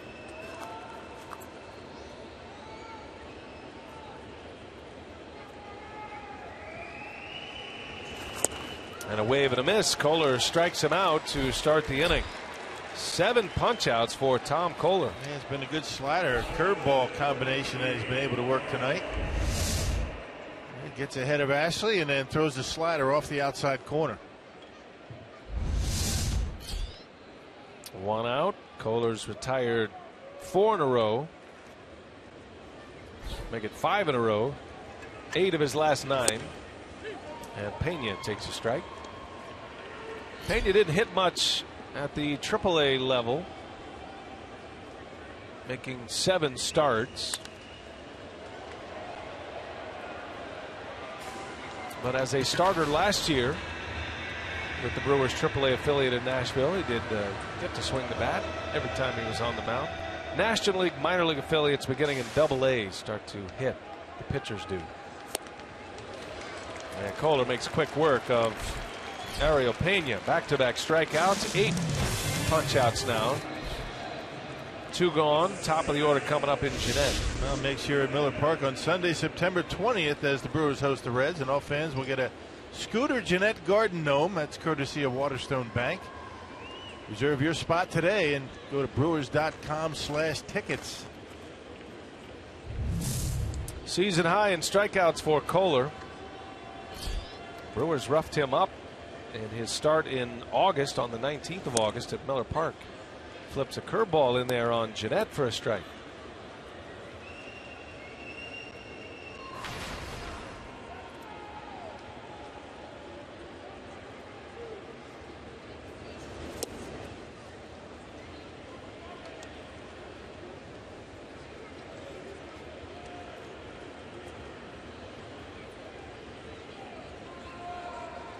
Those are the numbers from his start at Miller Park on the 19th of August. 7 earned runs.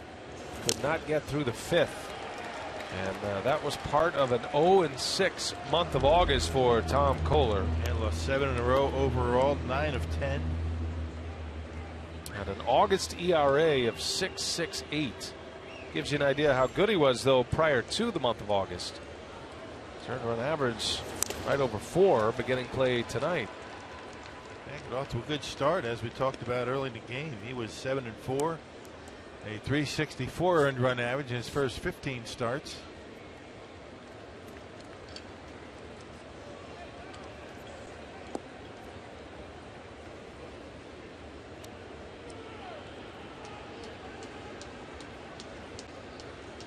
One-two pitch. Curveball got him. Jeanette strikes out. Kohler strikes out the side.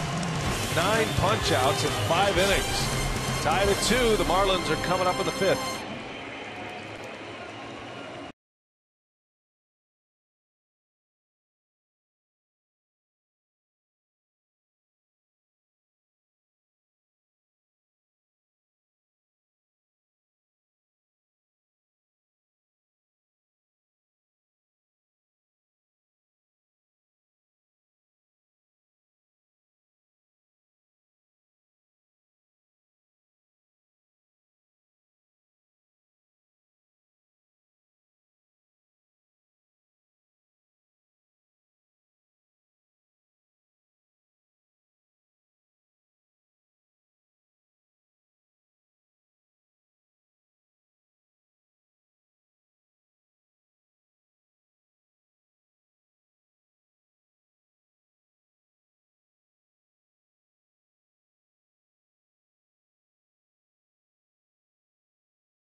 Look at the crew in the community. Brewers Community Foundation and Milwaukee Brewers congratulate the Greater Milwaukee Foundation on 100 years of service to the community. In honor of their 100th birthday, Greater Milwaukee Foundation invites Milwaukeeans to visit Miller Park this Sunday for an all-access day, a one-of-a-kind opportunity to explore Miller Park behind the scenes, from glimpses of the batting cage to the media room to visiting the visiting team clubhouse. Walk along the warning track and around the field with a visit to the bullpen. Visit the new state-of-the-art Bud Selig experience and take photos with Bernie and the sausages. In addition, anyone that brings a contribution of school supplies will receive a one-of-a-kind commemorative player pin. This has to be the longest read ever, by the way, guys. Oh, that's a read? I still have a little more. Finish strong, man. Finish strong as D. Gordon flies out. Go ahead. The park will be open from 9 to 5 this Sunday. Should be a great time, and it's free. That was the longest promo in the history of promos. Wow. Well done, Telly. Telly. Well, he's not even the most. Look at it. That is. Hold that up right there. That is. And you even edited some of that. I tried to. Oh, man, that's funny. Telly's not even the most famous Hughes in Miami. You know that, That's right. Yeah, his brother, right? His brother is a star news anchor, right? He's an anchor man here in Miami, right, Telly? He is the anchor man for the ABC affiliate here. All right. What's his name? Calvin Hughes. Calvin Hughes. He's done great work, and he's been on the front lines of the trips to Cuba with John Kerry, and he's a great newsman. I'm sure you're proud of your brother there, Telly. I am. He's done great down here. He's been down here for about 6-7 years now, and he's had an opportunity to go over to Haiti several times after the earthquake and go back and revisit. And also, like you mentioned, he's actually headed back to Cuba on the 13th, and he'll be over there for 9 days, and he'll be covering the Pope's visit over to Cuba. Right. So that's a lot great. going on. Does he have any Ron Burgundy techniques about him? He's totally Ron Burgundy, actually. Without the vulgarness, but he was born to be an anchor man. I tell you that. Good. Both of them have the big chops. Yeah, he's done all that, but he's never had to go through a read like that. Right. He's never had a read like that. No way. Telly pulled it off beautifully. Just took a while. 2-2 pitch to Yelich is high, ball 3. Christian Yelich with one away.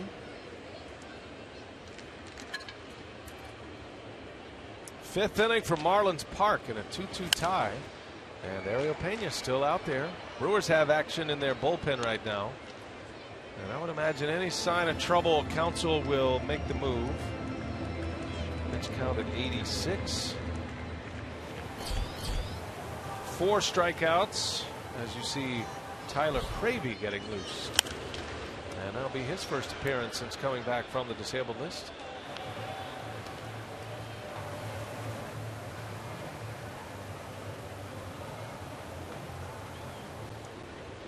Peña's done a good job tonight. Trying to finish strong here in the 5th inning.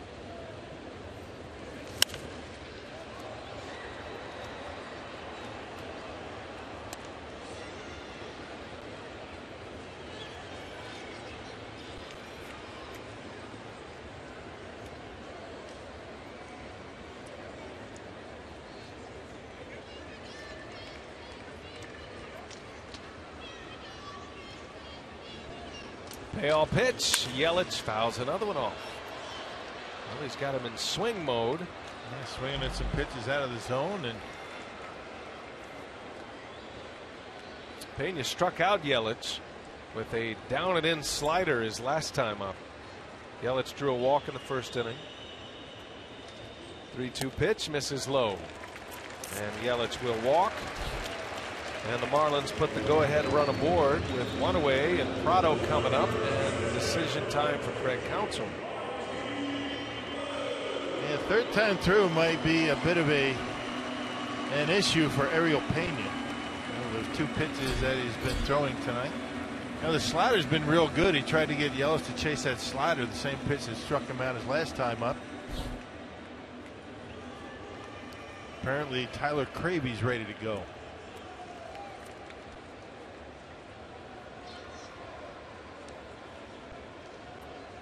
So here's Prado, who drove in the 2 runs in the 3rd inning.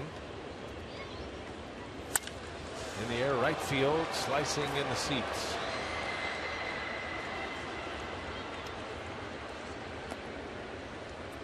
Prado with a 2-strike single back up the middle. Came with 2 outs and 2 strikes in the 3rd inning. And you hit a base hit to center with a runner at first. You're not really thinking about 2 RBIs, but Gordon was on the move with the 3-2 pitch. And he came all the way around to score the run from first base. A mistake by Santana primarily.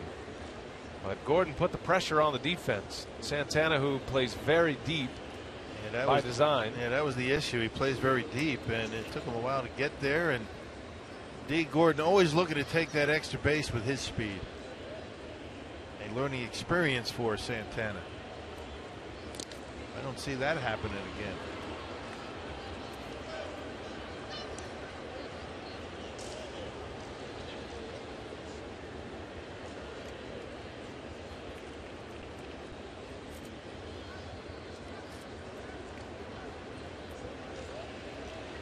Pena looking for a ground ball here. See if he can turn 2 to get him out of the inning as Prado takes a ball.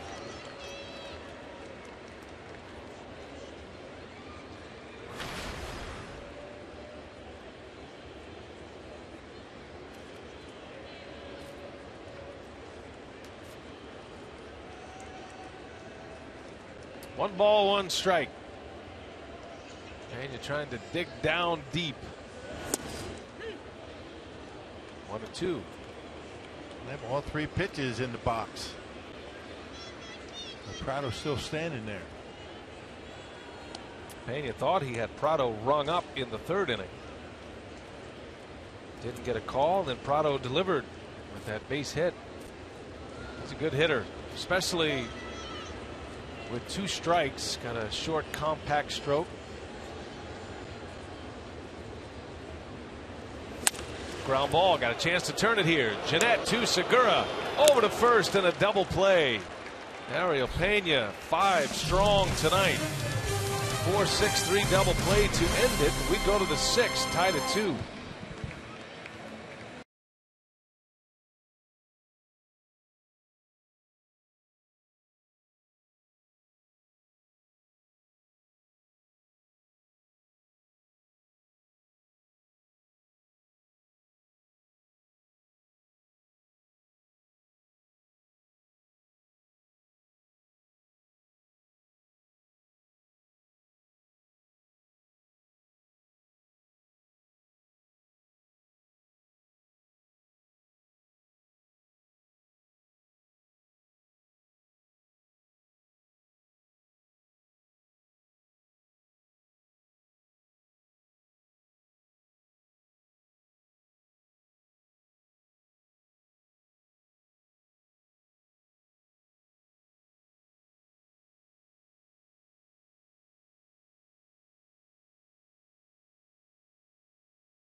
Big league start of his career, and he goes 5 innings, and we'll see if that's going to do it for him tonight. I think so. I think the Brewers were ecstatic to get 5 innings out of him. There's our Carsoup.com trivia. Who are the only 2 outfielders in MLB history to win more Gold Gloves than Ichiro?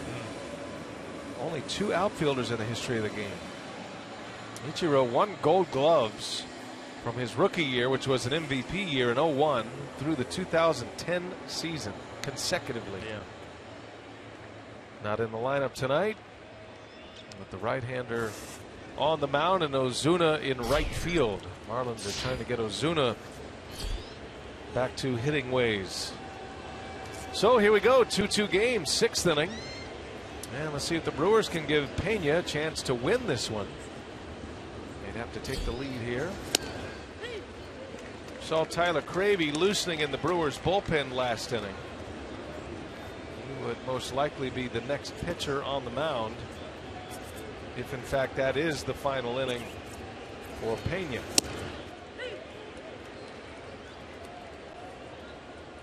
Two quick strikes on Elian Herrera.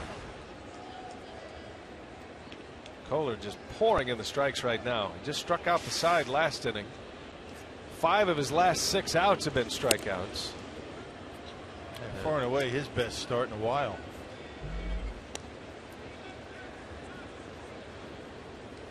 Kohler's career high for strikeouts is 10. Herrera turns on it, right field, got jammed a little, and Ozuna is there for out number 1. So that's 8 straight retired by Kohler, and 11 out of 12. Yeah, last base hit was Ryan Braun's base hit that was overturned on a replay.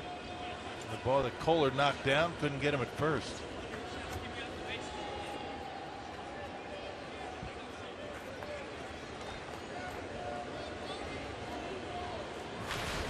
One gone, Ryan Braun, who's 1 for 2.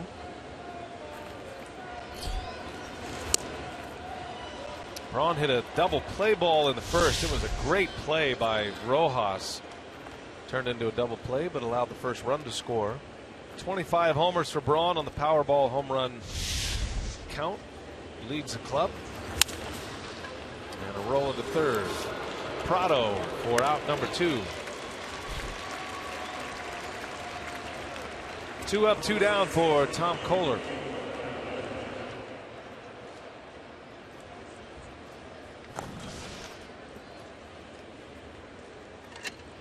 That'll bring up Adam Lind.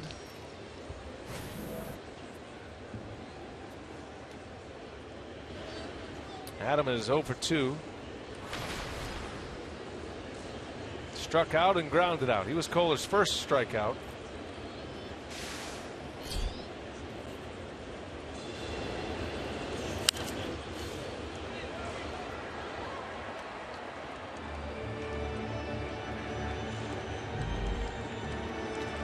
Brewers got a great play from Elian Herrera back in the 4th inning after a 1-out triple by Dietrich. Herrera got a ground ball, gloved it, did a full spin and a throw to the plate to cut down what would have been the go-ahead run. And now it's turned into a pitcher's duel here in a 2-2 game. Only run-producing hit for the Marlins by Prado. That 2 RBI single in the 3rd. Brewers got a run in the first, no RBI in that inning, and then Nevin Ashley had an RBI double with 2 outs in the 2nd. That's a swing and a miss. Lind on his way to first. The throw to first secures the strikeout. And the inning is over. Lind didn't see it right away. Otherwise, he would have reached.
final game of the series, the rubber game. 2-2 as we go to the bottom of the sixth, and as promised earlier in the game, we have selected the Data Strong Fan photo of the game. Tweet your strongest fan photo to hashtag #WisDataStrongFan. Comes to us from Melissa, working the Scooter Gnome.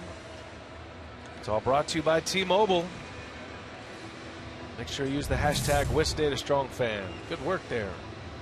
So Pena's out. Tyler Cravey is in. It'll be his second appearance since returning from the disabled list. Had a little bit of an elbow problem that put him on the DL August 19th. So his second appearance since returning from that injury.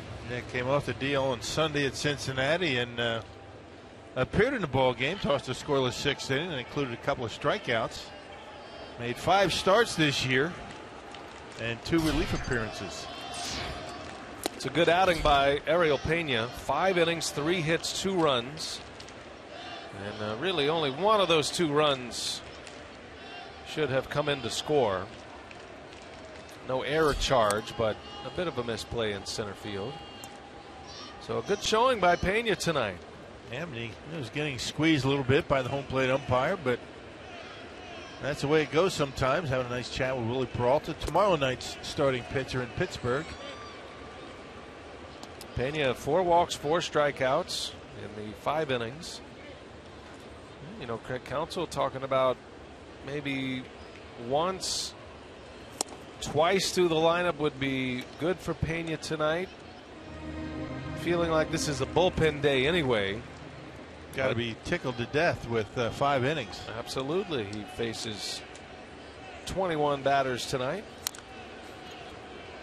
And he got a big double play off the bat of Prado. So now Cravey will take over, and he'll try to give Counsell multiple innings. This is the night when the Brewers need the bats to come alive. Tom Kohler has a career-high 10 strikeouts already. Bohr into the shift, and that's Segura over there. He'll make the play for the out. A lot of hits get taken away from Bohr with the 3 infielders on that side. Yeah, hits get taken away from everybody. You don't even have to be a big power hitter. Everybody shifts. Just about every hitter gets some type of a shift, and that's why maybe batting averages are down in baseball. There's one way to fix that. Learn how to go the other way. Easier said than done. It is easy from up here, isn't it? It is. Mike Moustakas did it. Completely changed his game. They don't even shift anymore for Moustakas of the Royals. Hard to name another, though, isn't it? Yeah, it is. He might be the only one. Marcell Ozuna takes a strike, 1-1. Cravey is a strike thrower. His first big league start was against the Cardinals, and he had a jaw-dropping performance in that game. He just had the Cardinals tied up in fits. He took the loss in that game, but he pitched very well. He lost to Lance Lynn, who did not allow a run. Cravey only allowed 1 run in 7 innings earlier in the season, back in June. A lot of off-speed stuff with Cravey. Fastball, low 90s, curveball, and changeup.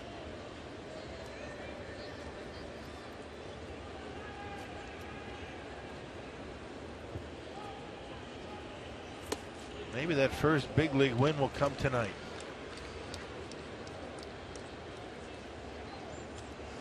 Cravey has those long arms, has that slingshot delivery.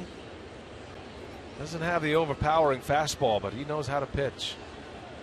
Has good command of 3 pitches, and that one burns the edge at 93. Cravey strikes out Ozuna. 2 up and 2 down. Boy, that's a beautiful spot.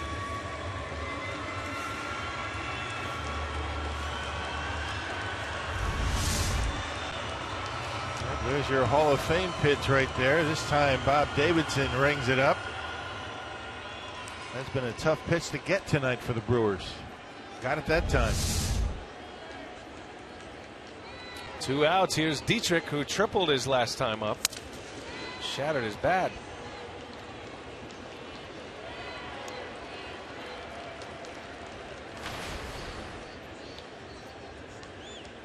Big moment in the ball game. Last time Dietrich was on the base paths after his 1-out triple. At the time was representing the go-ahead run. Pena a little bit on the ropes.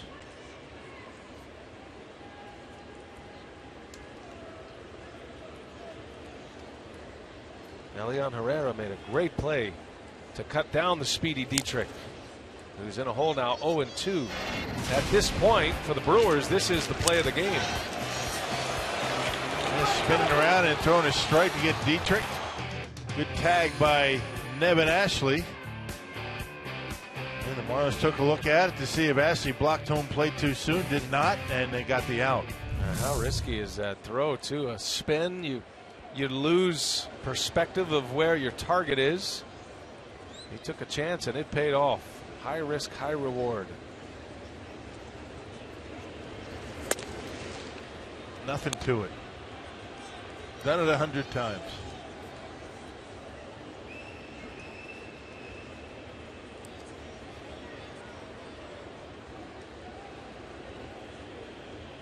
One ball, two strikes. Dietrich on the ground. Cravey makes the play. And a 1-2-3 inning for Tyler Cravey. Impressive out of the bullpen. 2-2 game. We go to the 7th at Marlins Park in Miami.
As we head to the 7th inning, Ryan Braun bounced into a double play in the first, but it did score the first run for the Brewers.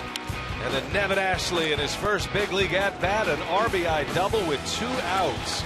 Scored Davis all the way from first. Brewers led 2-0 after 2. But then Martin Prado with D. Gordon on the move.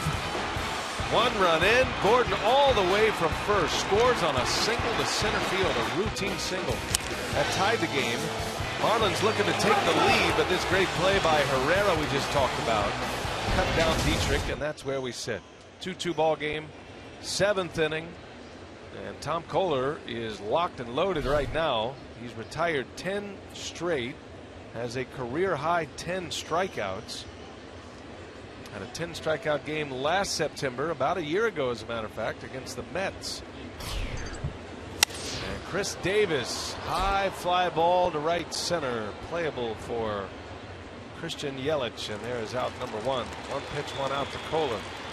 11 in a row. Kohler's really worked in the slider and the curveball nicely tonight. Locating his fastball pretty well, but a lot of his strikeouts have come on the breaking pitch.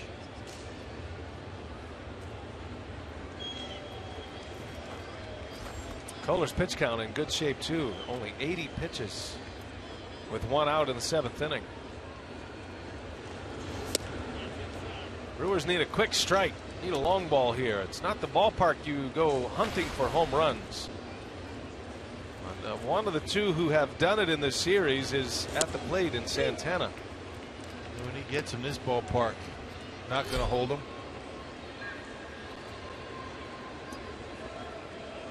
Domingo had a home run to right center yesterday, a 2-run home run. 2 strikeouts today, though. Santana's been rung up twice.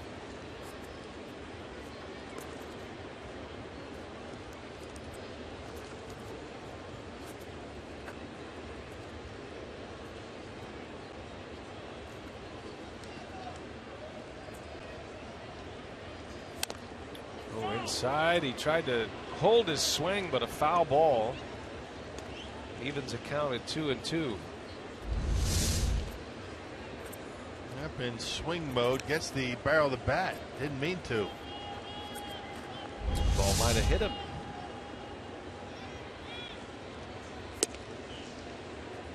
Full count to Santana. Kohler hit the outside corner with a fastball in a 3-2 count his first time up. See what he does.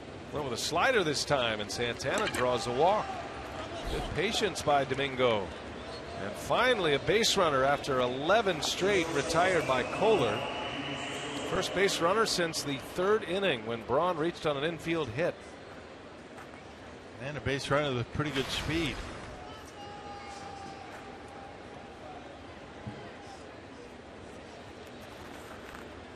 Gene Segura with a runner at first. First ball swinger. Segura, if he gets one he likes. Inside corner strike.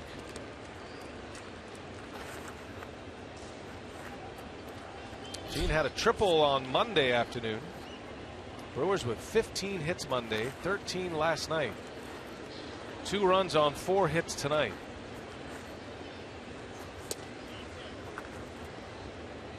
You can't expect to get that many hits every single night, but it seems like the Brewers have been doing that lately. Last week to 10 days, the offense has been very good. Relying on the pitching tonight. Darnell Coles has been very pleased with the way his hitters have been approaching their at-bats. Segura, a hot shot right at Rojas, and that's going to turn into a 6-4-3 double play. Segura hit it well, but right at Rojas. Easy double play after that. Inning over.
Trivia tonight. We're looking for the only 2 outfielders in the history of the game to win more Gold Gloves than Ichiro. And if you had Roberto Clemente and Willie Mays, you would be correct. Ichiro won 10 straight. Clemente and Mays won 12. And no telling how many Clemente would have won. His life cut short. A tragic plane crash. Incredible numbers. Look at him. Ichiro had a great career in Japan before he even got to the major leagues. He's now in his 15th year in the big leagues. Came up in 01, was the MVP and the Rookie of the Year that year. And a great Mariner. I always thought early in his career he would have been the one guy that could probably hit 400. Yep, he came close a couple of times. He is the closest any Japanese player has ever come to matching the fame of Sadahara O, who is essentially the Babe Ruth of Japanese baseball. But Ichiro is right there as far as legendary Japanese players. And he was a trailblazer as well for Japanese position players. Tyler Cravey back to work here. It's his second inning.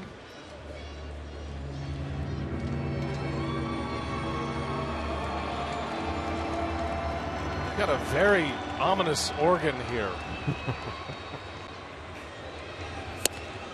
Feel like you're in a Vincent Price movie? I do. Phantom of the Opera, or the acoustics, not that great, given there's not that many people in the ballpark. I think if you have a packed house, it sounds a little bit different. I don't know, man.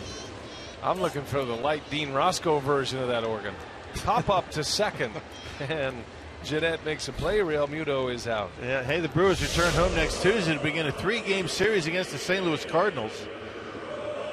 That's Tuesday, September 15th through Thursday, September 17th. For tickets, call 414-902-4000 or go to Brewers.com today. Cardinals with 88 wins, best record in baseball. Beat the Cubs today, had a comeback win over Chicago, snapped the Cubs' 5-game winning streak.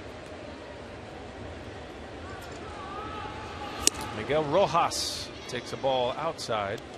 He has started 2 double plays tonight. Both have been excellent plays by Rojas. Brewers turned a double play in the 5th inning.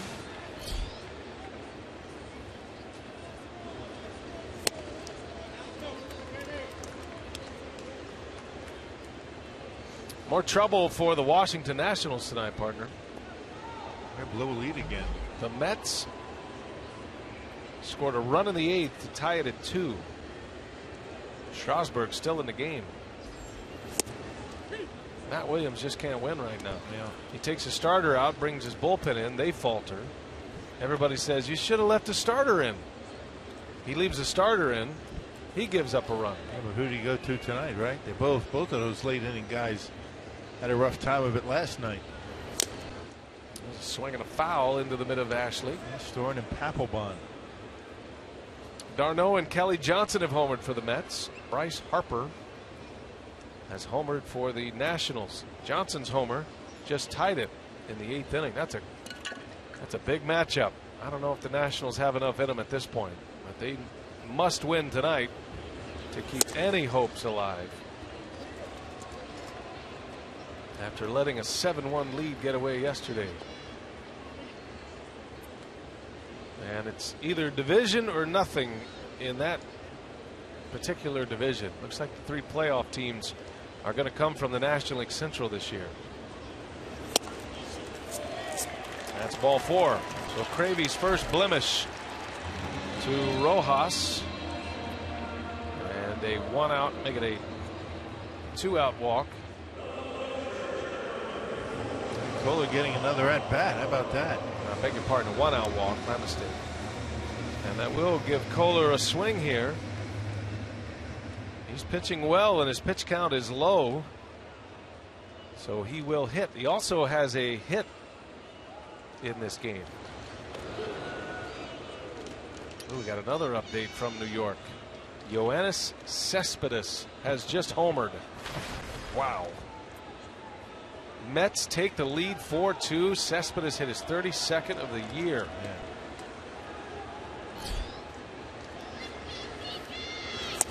They can start printing playoff tickets at Citi Field in New York. Not so fast. You never know. It's a done deal. You think? I'm calling it. All right. It's done. Well, you can. You don't lose anything if you're wrong. That's true. A little pride.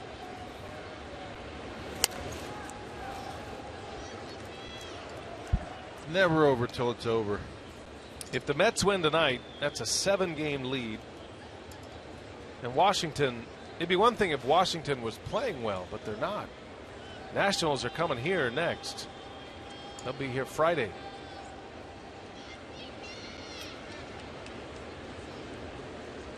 One ball, one strike.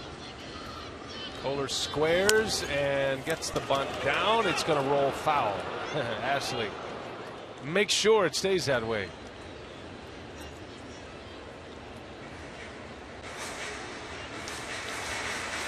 Pretty light on his feet for a big guy, isn't he? Bounces around very nicely. Yeah, I like him. Good throwing arm at second base. We saw that early in the game. He looks comfortable in his surroundings. You know, you go all that time wondering what it would be like to play in the big leagues. And it looks like he's realizing that it's just the same as playing in the minor leagues minus the third deck. A lot of the same guys are here in the big leagues that he played with most of the year. Same kind of crowd. 1-2 pitch is down and away. Yeah, Cravey, Santana was down there for a while. Herrera.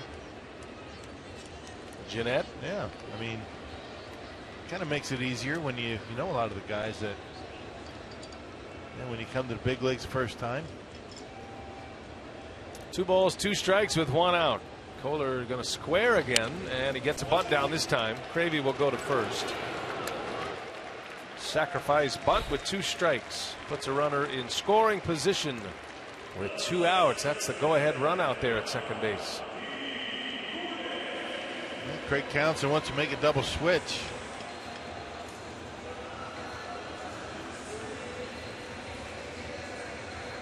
A couple left-handers coming up, and Will Smith is going to come on. So pitching change. We'll set up the changes when we come back. 2-2 game. Smith coming on with 2 outs.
That the Brewers make.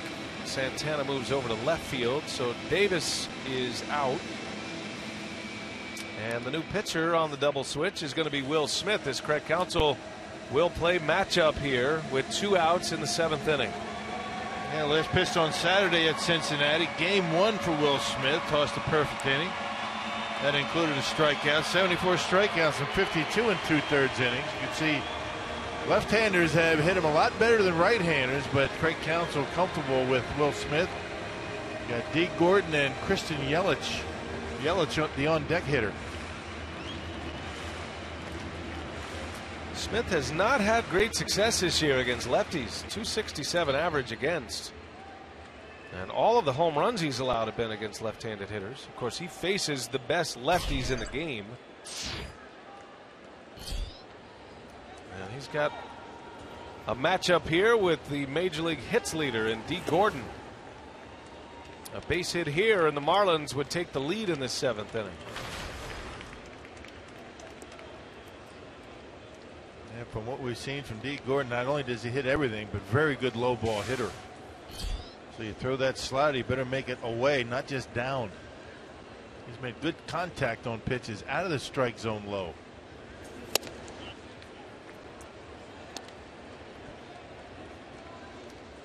Those are his splits this year. 343 against left-handed pitchers. So the numbers don't bear it out for Counsell for this year's stats. Gordon better against lefties. Smith not as good against lefties as right-handers. But this all has to do with career matchups. And sometimes managers just play that hunch. And the decision whether it's going to be Cravey versus Gordon or Smith versus Gordon, and this is the play that Counsell makes. It's 3-0, and it's ball 4. So Gordon, who rarely walks, has 2 of them tonight. Well, again, I'm not so sure that wasn't by design. I mean, Will Smith really didn't come close to the strike zone. Counsell brings him in. You got first base open, and this is the matchup that he was looking for. Smith against Yelich.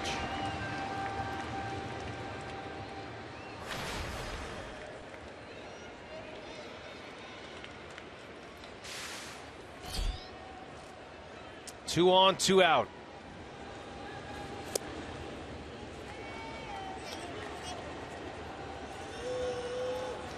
Miguel Rojas at second base. He walked with 1 out. Kohler bunted him over, and now a walk to Gordon. Yelich line drive into the gap, left center field. In to score is Rojas, and here comes Gordon. Misses the cutoff man. And Gordon scores. 2 RBIs for Yelich, and the Marlins take the lead. The problems for Will Smith against lefties continue. That's where they rope over the head of Segura. Segura didn't miss that one by too much, just over his head, but that ball has been really carrying on the ground into the gap. And by the time Schaefer gets it in, I think they had decided that Gordon was going to try and score anyway, but mishandled the relay. Just missed it, did Segura. Didn't miss it by much. And look at D. Gordon motoring around. They were going to send him anyway, but then they missed the cutoff man. Well, if Segura gets the ball on the cutoff, he's got a chance at it out at the plate.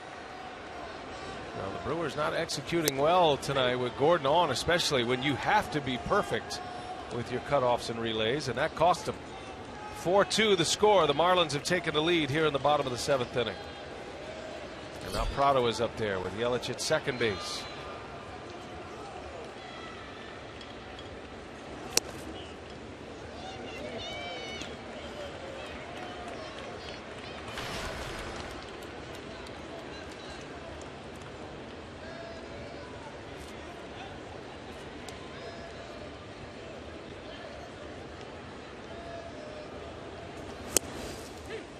Well, the next goal for Will Smith is to have his end of season as strong as his beginning of season. His second half better than his first half. He's had a couple of years now where he's struggled coming in. Don't know if it's fatigue through the long season. As Prado, that's off the glove of Herrera. This is going to get another run in. On a hot shot from Prado, he'll end up at second base, and the Marlins lead 5-2. They have broken it open here in the 7th. All come with 2 outs. 2 outs, a man at second base, 3 straight base runners. With Will Smith in the game, a walk and a couple of doubles. Yeah, that's a bullet. A 1 hopper. Herrera gets a piece of it, but that'll be a double for Prado and another RBI. Prado's got 3 runs batted in tonight. On 2 hits. 5-2 Marlins now. And Kranitz on his way out to chat with Will Smith. Well, that move did not work out tonight for Craig Counsell.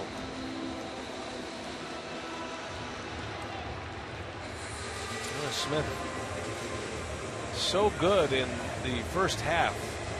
And this is back-to-back years now in his first 2 full seasons in the big leagues. I would imagine the Brewers are going to take that into consideration when you look at his usage next year. You would have no way of knowing last year. He was so good for the Brewers last year. Really never was a full-time reliever until last year, and it's kind of the growing pains of working out of the bullpen, and just starting to happen again to him. There's a lot of appearances. Will Smith is in a lot of games, and maybe the fatigue factor taking over. I'm sure that's what it is. Breaking pitches on his sharp. He's not able to command him in the strike zone early in the count, falling behind and giving up hits. Smith led the National League in games pitched last season. This is DeBoer. Runner goes, throw to third. The tag not in time. Prado's in there.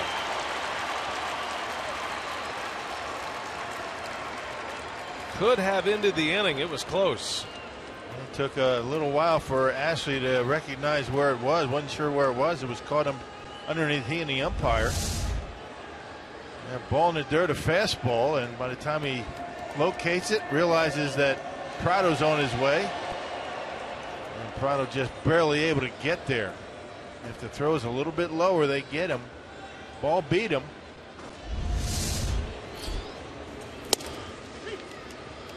Strike one to Bohr.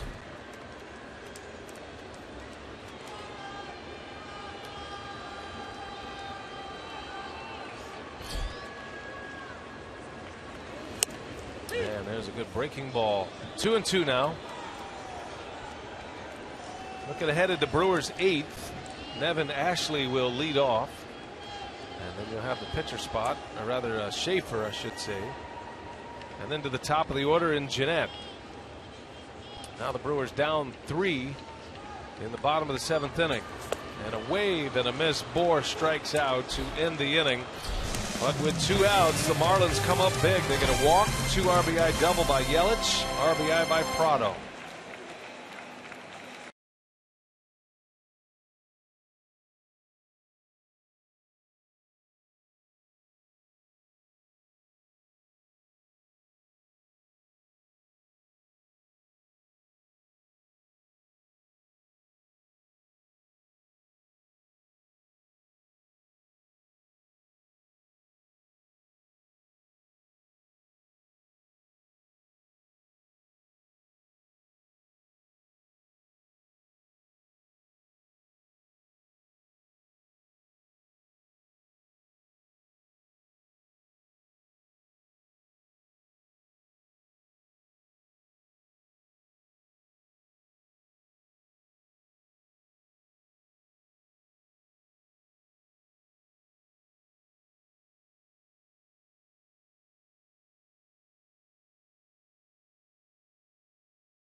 In with 2 outs, and they now lead at 5-2 as we go to the 8th. Miller Lite, what's on tap? 4-game series with the Pirates. Look who's back, A.J. Burnett. He'll match up against Willie Peralta tomorrow night, and then Jimmy Nelson, Zach Davies, Taylor Youngman will be the 4 on the mound against the Pirates. That is a key series for Pittsburgh. And in the last 9 games, the Brewers have won 8 of those matchups. Look at the ERAs, huh? Wow. Back-to-back sweeps of the Pirates at Miller Park. They've won 6 straight. So that'll be a big one. The Pirates are in Cincinnati tonight. And that ball game is in the 8th inning. Pirates up 5-2 over the Reds in the bottom of the 8th.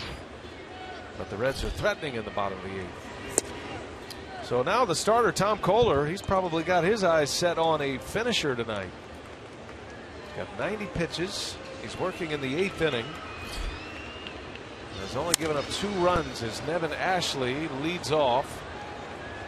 Got some defensive changes for the Marlins.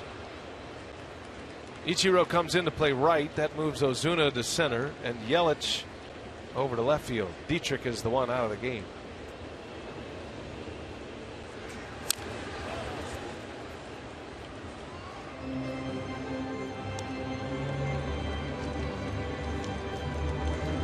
Ashley in his big league debut tonight. Had a double and an RBI in his first at bat. Struck out his last time up. A couple of superlatives on Ashley, the 38th player in Brewers franchise history to have a hit in his first career at bat. The last player to do it was last year. Jason Rogers did it about a year ago, back on September 2nd. Additionally, Nevin Ashley is just the 7th Brewer to record an RBI in his first career plate appearance. Interesting note on the last player to do that. 2007, June, Giovanni Gallardo had an RBI double. Nobody would have got that. Last player to record an RBI in his first career plate appearance until Ashley did it. You feel good for him. He's caught a good game. He's handled himself well behind home plate. Look out. That hit him. Kohler drills him on a 3-2 pitch. Hey, Saturday, September 19th is Fan Appreciation Night at Miller Park, presented by Chevrolet. The Brewers host the Reds. And all fans at the ballpark will automatically be entered to win a number of great prizes, including the grand prize of a brand new Chevy Trax. For details, go to brewers.com/fan appreciation. It's not that we don't appreciate the fans every night. It's just on this particular window of games we're giving you stuff. Yeah, they've been here all 3 games, you know. That couple down there? Yeah. I recognize the woman's tattoo. Oh, do you now? Season ticket holder at Miller Park. They'll be there for Fan Appreciation Night.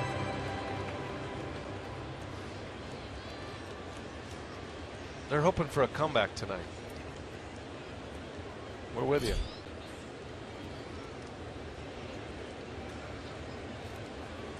Logan Schaefer's first at bat of the night. Came in on a double switch.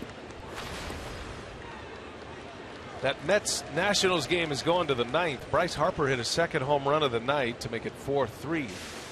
Had a home run in the 8th inning. And so the Mets lead by a run, 9th inning.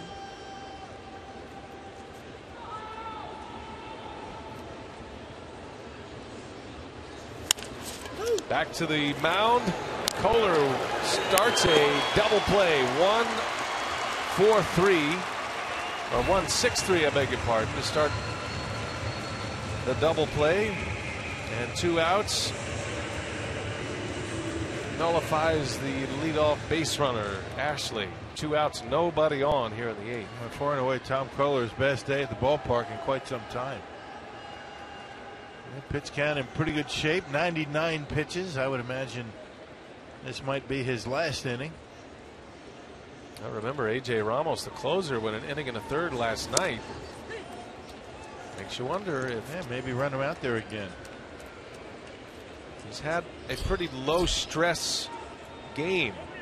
Brewers haven't had many base runners since early in the game, so he's been pitching from the windup for the most part. Or pitching without runners on those high stress innings. He always pitches from the stretch. But there's a big difference when you're in grind mode with runners on base as opposed to pitching with the bases clean. He's only had 1 20-pitch inning.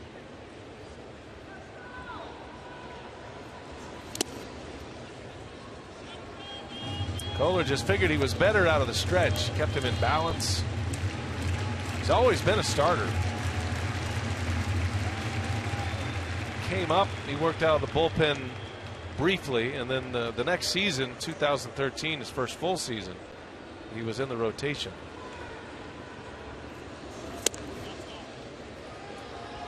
He has never had a complete game in his big league career.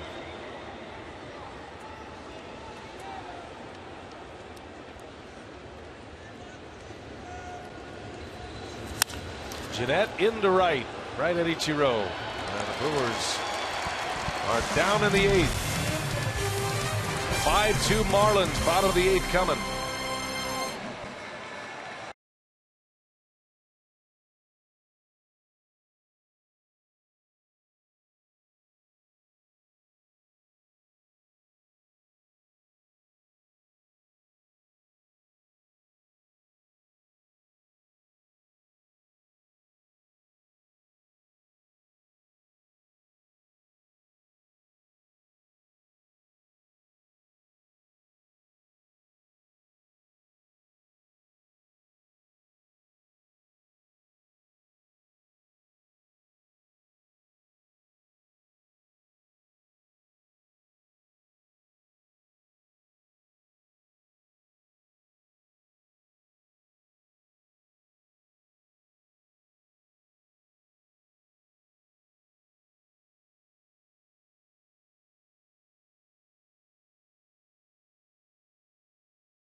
Crockett and Tubbs. Well, we are in the bottom of the 8th. David Goforth is going to have this inning for Craig Counsell. And he'll have Ozuna, Dietrich, and Real Muto coming up. 5-2 Fish. Hey, Goforth pitched on Sunday against the Reds. 2 innings, gave up a run. Couple of hits.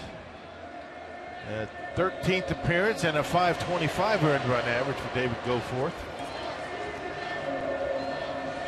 At the middle of the Marlins order to deal with here in the 8th. Speaking of the Pirates, Jeff mentioned the Pirates lead 5-3 in Cincinnati tonight, 8th inning.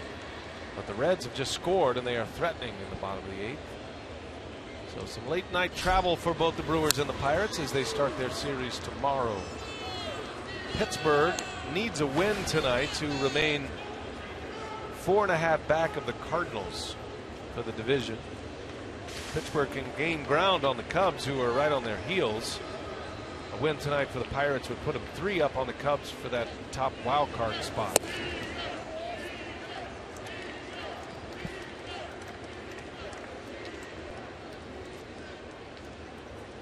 David Goforth facing Marcell Ozuna, who is 0 for 3 tonight. Marlins just got 3 runs in the 7th inning. Snapped a 2-2 tie, and it's put him in the driver's seat. There is activity in the Marlins bullpen. Wondering if Kohler was going to come on in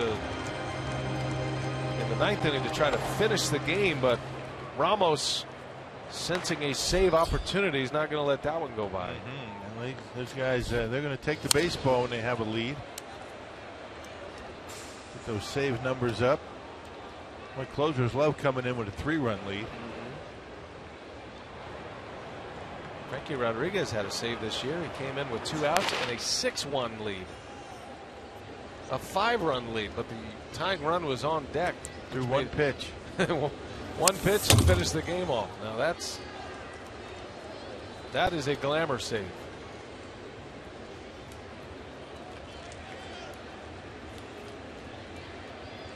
Brewers won the opener Monday afternoon and lost last night, and they're in danger tonight of dropping the final 2 That would give the Marlins a season series win, 4-2 for the struggling Marlins.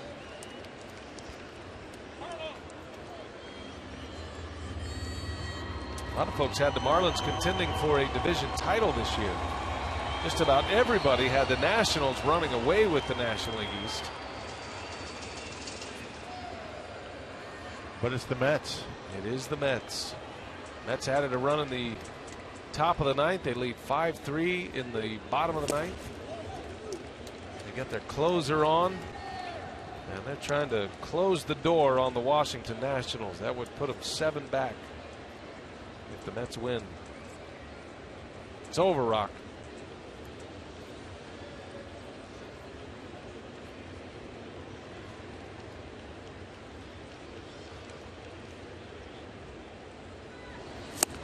There's a swing and a miss. He got him. Go for it. A strikeout of Ozuna. Give you some highlights from that game. Kelly Johnson with the Mets down a run. This was in the 8th inning when upper tank at Nationals Park. That is a big boy home run. And then later in that inning with a man on, Yoenis Cespedes hammers one into the Mets bullpen. That's a 2-run homer. Those guys are fired up, aren't they? The Mets gave them a 4-2 lead. Now they're up 5-3. Harper's hit 2 homers for the Nationals tonight. Ichiro rolls to second. Jeanette for out number 2. Yeah, the fact that that series is in Washington makes it even worse for the Nationals. About to get swept.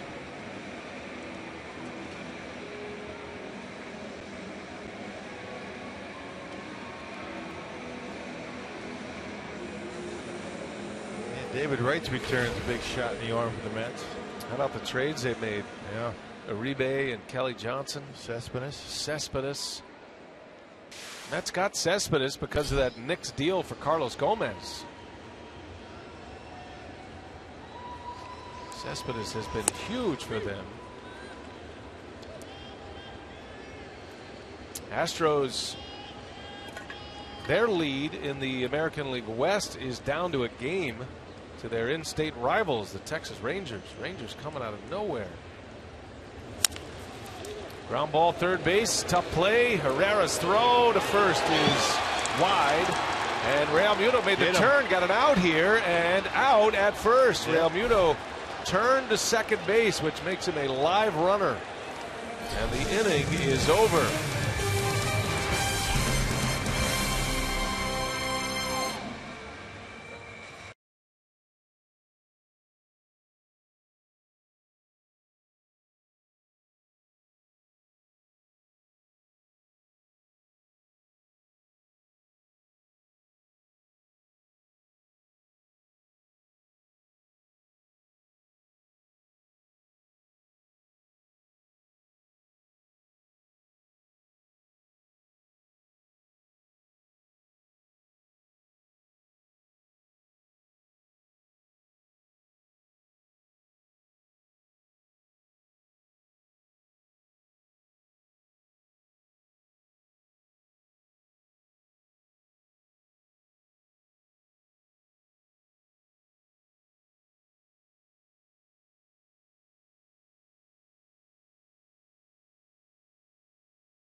Brewers baseball tonight from Miami on Fox Sports Wisconsin, presented by Potawatomi Hotel and Casino.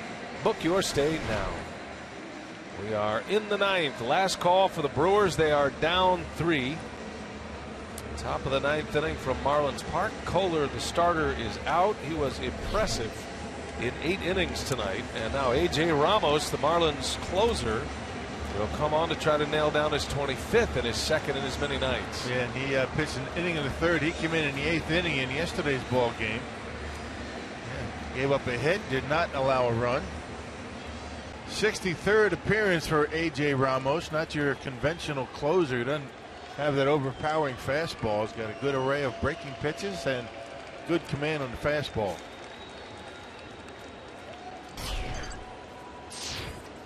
So Herrera will lead off, then Braun, and then Lynn. And the Brewers need base runners. Mets have closed out the Nationals. They completed the sweep there. Pirates and Reds are coming to the end as well. That game in the bottom of the 8th, and Cincinnati is now within a run. Those are the particulars on the Mets Nationals game. DeGrom now 13-7. The rookie of the year last year. He's the Mets ace for me, DeGrom. Yeah, he'd be my guy in game 1. Pretty good rotation.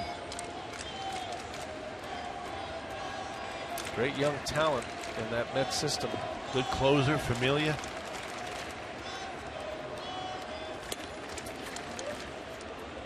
Reds are still at it. They have the bases loaded, and they've scored a couple of runs. They're within a run of the Pirates. And the bases loaded.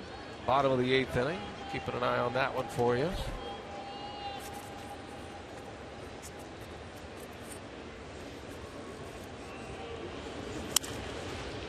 Pop up, foul territory. Long run, Rojas, and he makes a catch.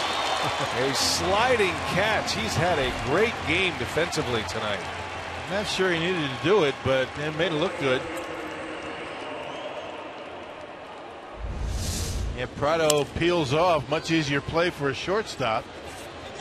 Calling it off and making the slide. Got some style points, but got the out. He left yesterday's game. No real reason cited. I wonder if it had to do with the. Remember, he struck out and the pitch was in the dirt and he didn't run it out. Well, it was a pop up too on along third base. That's what it was, a pop up, not a strikeout. And didn't run. I think they pulled him and taught him a lesson, perhaps. He's been playing short just about every day in the absence of Echeverria. He's out with a hamstring injury.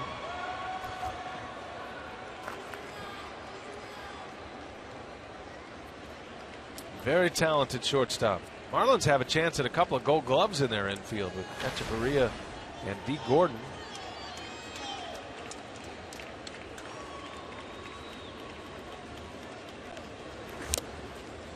Ryan Braun tonight is 1 for 3 and has extended his hitting streak against the Marlins to 21 straight.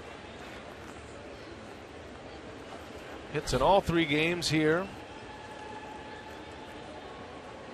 Longest active road hitting streak against a single opponent is Brandon Phillips against the Mets. He's at 32 straight games against the Mets. And then you got Beltre against the Royals, the Rangers' third baseman. Actually, Braun has passed Beltre, who had his streak broken. That's some good work right there. Loves hitting in Miami.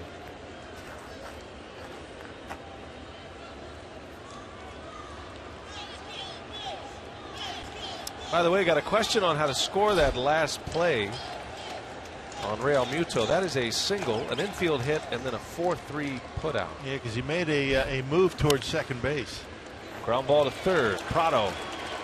High throw. Bohr comes down on the bag. And that is out number 2. Ryan wasn't running down the line. Good athletic play by the big first baseman.